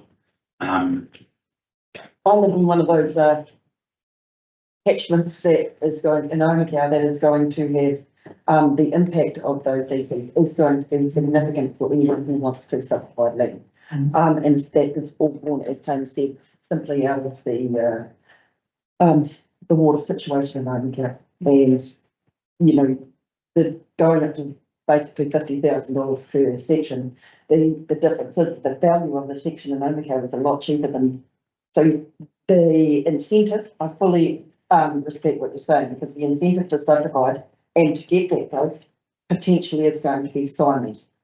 So but it is a balancing act, and we have to do what we've got to do. But yeah, it is a very valid point. Yeah.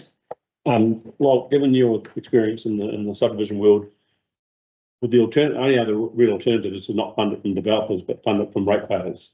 That's what you're advocating?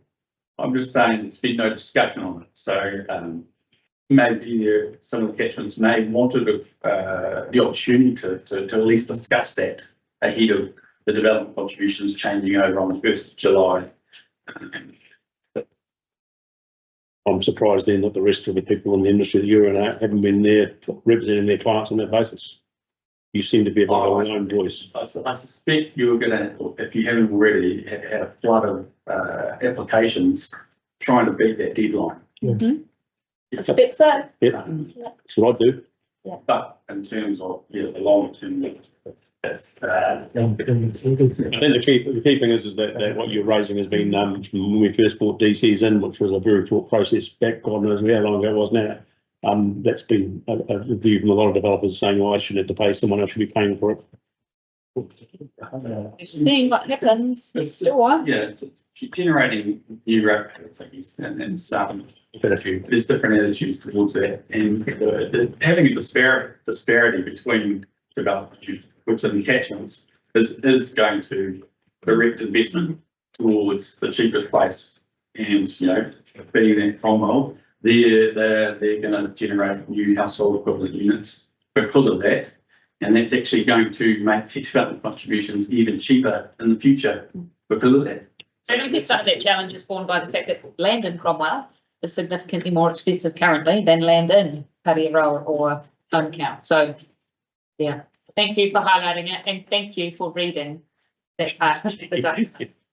It's the chocolate fish for that one. Yeah, chocolate fish. Christopher Wild, welcome. Nice to see you.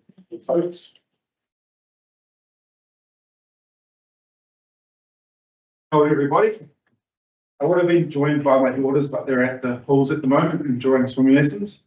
But I'm making a submission, or my submission is also to represent them and their voice, as well as our community who had a say on Facebook, but didn't have the courage or the strength or ability to get in front of it. So I work in district court, and during COVID, our front counter was closed for 9 months.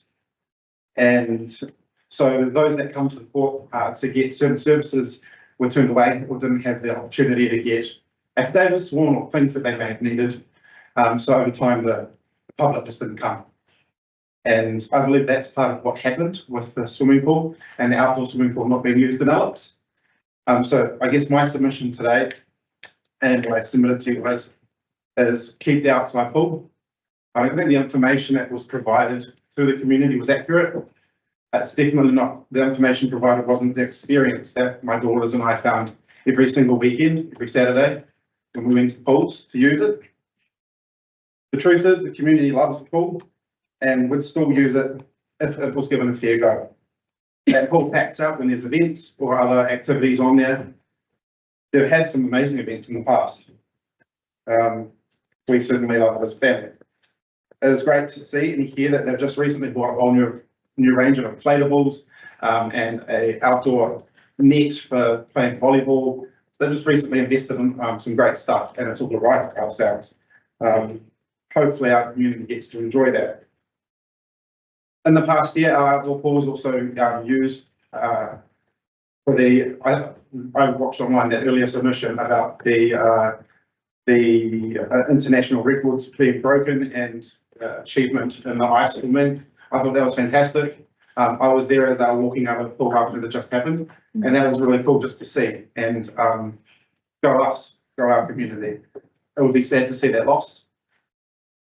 Also, again, I'm there all the time at those pools, and I turned up one day and we weren't able to access the pool because they had a swim meet on for the Central Otago swim meet, and I noticed that the outdoor pool was in full use that day, and it was being used by people warming up and cooling down.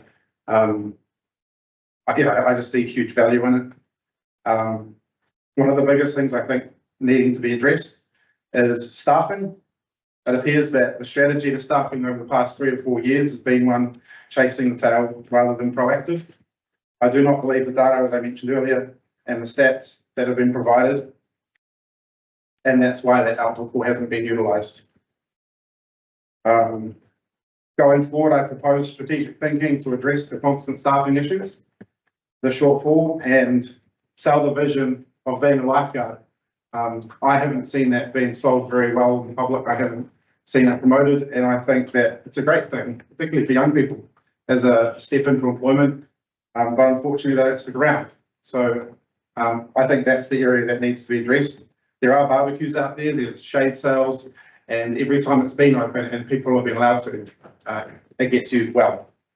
That is also, I just will mention, it's disappointing when bringing in events and we've tried to use that outdoor pool and then we've gone to try and use it and the staff's response is a sigh or it seems to be too inconvenient, and they're then having to work hard to try and manage their competing the safety indoors versus the safety outdoors. So yeah, I just wanted to come along and say, please keep the outdoor pool, please give it a fair go. And it seems like it's not too much of an increased cost to the ratepayer, and that $200,000 or the numbers thrown around the cost, it wasn't really itemised, so it's really hard to understand what that really is. But yeah, that's all I really wanted to say. I wish my 9-year-old was here just to say what she wanted to say, but yeah, she says, please no. And if you want people to pack it out for me, I'll pack it out before I take a carload every time I go to those pools. Brilliant. That's all. Any questions? Thank you very much. Well done. Questions for Chris? Oh, you know, cemetery. Yeah, I should have passed. But, yeah, keep up. You can tell that Dad did a great job. Yeah. Well done. Thank you. Thank you. Just Thank you. And Neil, absolutely, welcome. Nice to have you join us. Thank you for your patience. It's all right. I'm not sure if everybody here received the email that I've been sent. You received a copy? Yep. You No, they possibly haven't had a chance to see it. can pass it. It's around, I printed it off. I'm here to talk about funding events, actually. It's been put out there in the press and stuff like that. The council is considering $250,000 towards the attracting supercars to Canberra. I've been running events for 20 years. Within my family's sole means of survival. We do a couple of little things on the side, but it's the majority of our revenue. And I know what it's like to have a successful event, and also an event where you have to pull a pin on it. Because the stats aren't looking good. All I'd like to say is that I'm seeing more and more frequently other organisers around the country budging their applications to councils, MB, trusts, all different types of things, just to get funding on the promise that they'll bring so much economic impact in. Now, I'm a firm believer on user pays, and I'm a firm believer on getting recognised for performance.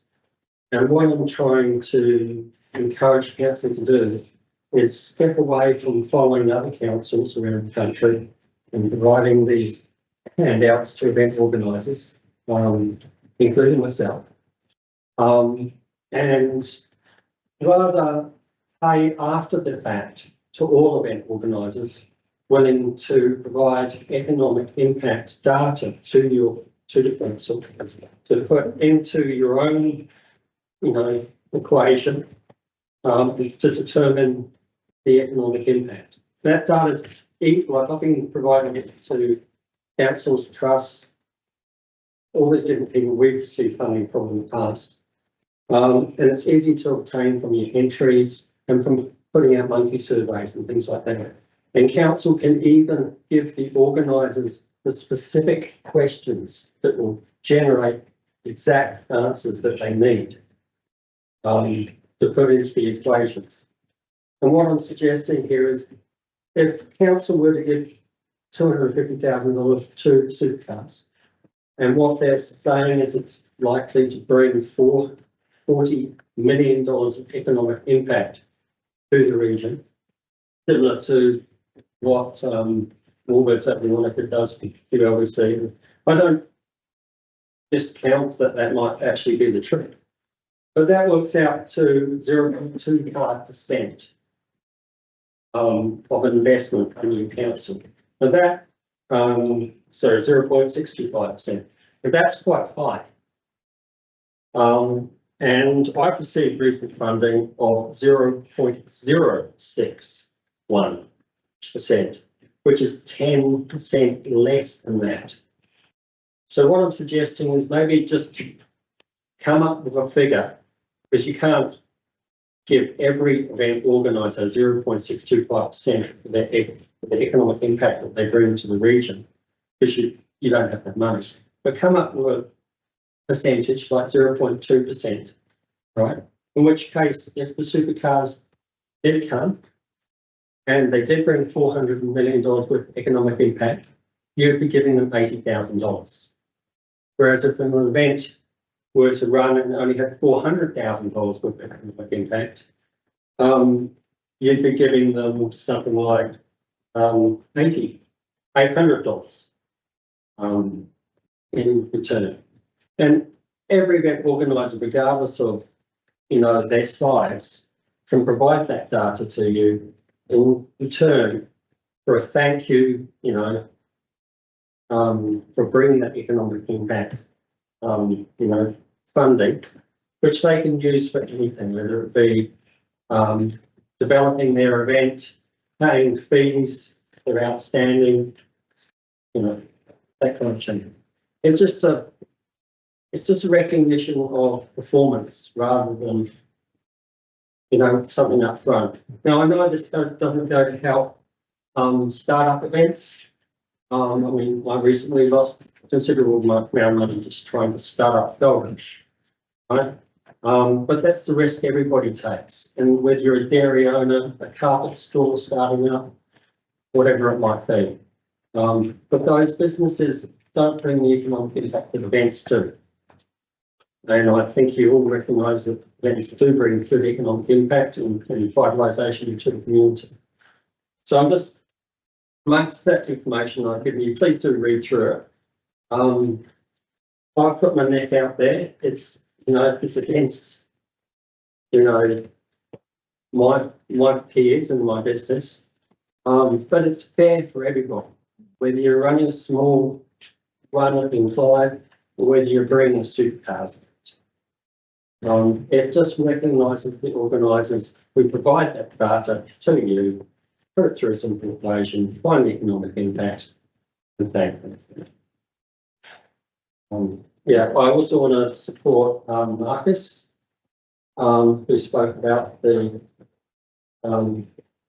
crossing, and I've always thought a swing bridge through here. This is different, you know, holes through trees, with just attachments that help prevent the spring bridge, you know, in the wind would be a brilliant idea. Now I understand that, you know, there's earthquake restrictions and stuff like that, but you're building clip-ons on the Dunstan Trail.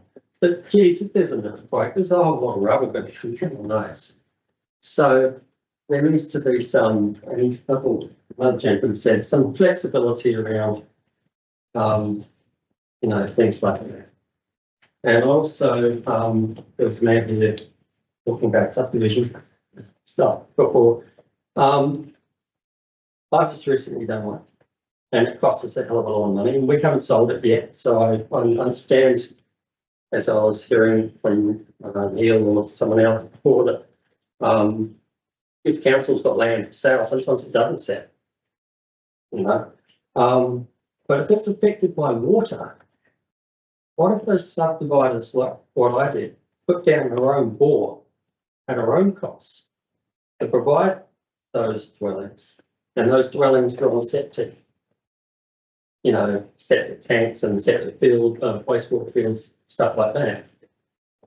Would they have to pay the increased development costs? Well, it depends where they are and if they're connecting to town supply or not. Yeah, There's quite a lot of restrictions on where you can put down a bore and where you can put septic fields, so they couldn't go into Gear Estate and say, no, I'm going to put down my own bore. Yeah, but if they were just on the outskirts or, you know, in cattle, places like that. In some places they do that, like Shadow Creek when they did a subdivision there. Yeah.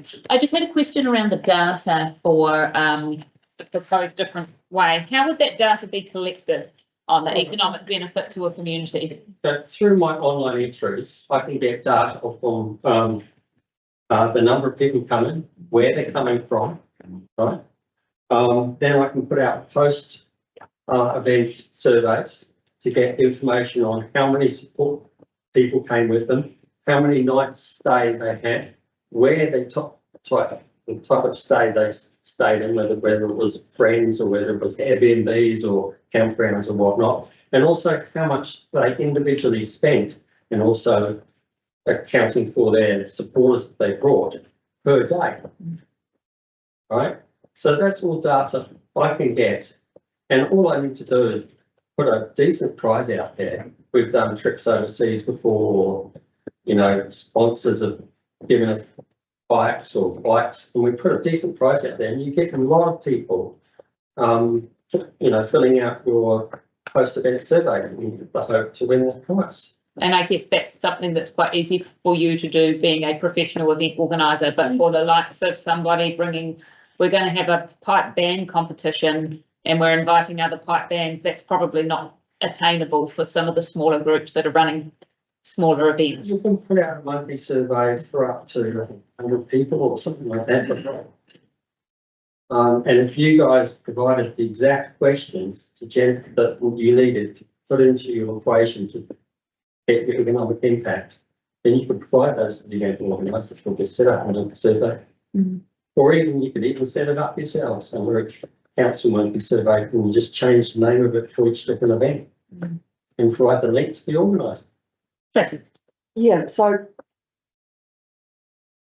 I'm correcting what I'm hearing from you is what essentially you're asking council to consider doing is essentially to create policy whereby event organisers can come and say, this is what we're going to have an event, X, Y, and Z. There's a fixed amount that would be across the board for everybody. So essentially, whatever that figure was, a percentage, and then that amount would, provided you had the event, didn't need the seed money, and then provided that data, it would be like the top, it would be essentially recognition of the hard work done. And it would be a payment after the event. After the, yeah, there wouldn't need to be the seed money. You know, that seed money you have for fencing community and things like that could just be for not-for-profits. You know, for community things like that, you know, there could be a play being done in Clyde or something like that, who do not, you know, try and attract people from Australia or Auckland down to their event. It's just a local thing. So this is just commercial. Yeah. Right. I know that there are, and it hurts me, there are a lot of events and one, even the Godson has just come back. Right? Set up as a charitable trust. It's interesting to have they've all got have some other ideas. So thank you. I really do appreciate you challenging us on that. Thank you. I was going to say, you answered the question again, what someone else said earlier about the fact there's a difference between a commercial entity and a community entity. And I think you're saying they're not the same. No.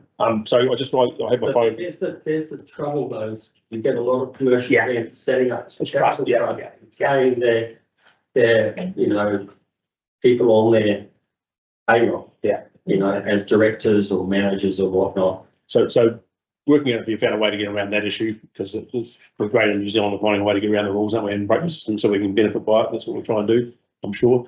So I wasn't seeing text on the phone, I was working some numbers and you know, you've come up with a 0.2, but is there any science behind the 0.2, or do you just crunch some numbers and say, well, actually I got 0.006, they want 0.6, 0.2. Is that you just need to come up with a figure no matter what. $250,000. Yeah. Right. To put, you know, not just throw out there to one person, but to put out there to all events over the next, say, 3 years or whatever it may be.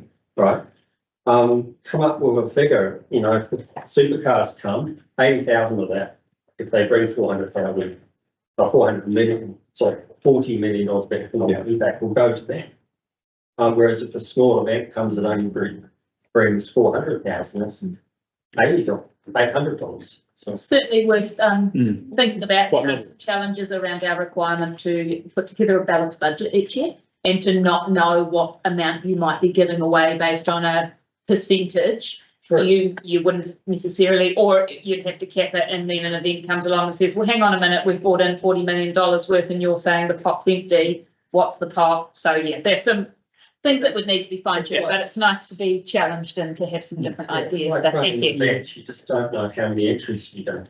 Yeah, and that's the difficulty that we're not actually permitted to do. But we really appreciate your time, Neil. Well, then one more thing I want to say is that you can go to the ratepayers and justify it. You know, justify it based on the percentage. You know, you have some backing. You're not just giving a lump sum out prior to the event occurring. And there's a bit of a challenge, and at the moment we go to the ratepayers and say, are you happy to spend X? And they say yes or no. And to be able to go to them and say, are you happy to spend somewhere between here and Timbuktu? And it's a lot more difficult to sell to the ratepayers, as you say, because you're not selling something specific. But it is worth a consideration. Thank you. And thank you for your comments on the other topics as well. It is much appreciated. And we are now at the end of a very successful day. I don't think there's missed anyone, have we, wait? Percentage. Instead of selling the amount, just selling the percentage. But if you don't know what the percentage is, Paula, is the problem. A percentage of what? You can't say a percentage of a made up number. That's it. Right, we have a couple of resolutions, please, on page 25. I'll move. Receives the verbal submissions from the long-term plan 2025 to 34 and acknowledges and thanks all submitters for making their verbal submission to the long-term plan 2025 to 34. Neil's happy to move that. I'm happy to second it. All those in favour? Aye. Against? Carried. Thank you very much for your time today. And I'd also like to thank Jaden from the Vincent Community Board Chief, who has also been here since just after 10 o'clock this morning, and to Peter and the team. And there's been a lot of work in putting together our most successful long-term plan. And a lot of reading. Really appreciate the time. There is a lot of reading, and it's great to have that support from AI and behind it as well that will take into account the agenda for. Can I acknowledge your leadership to get us through today? It's not easy. Good job, you did well.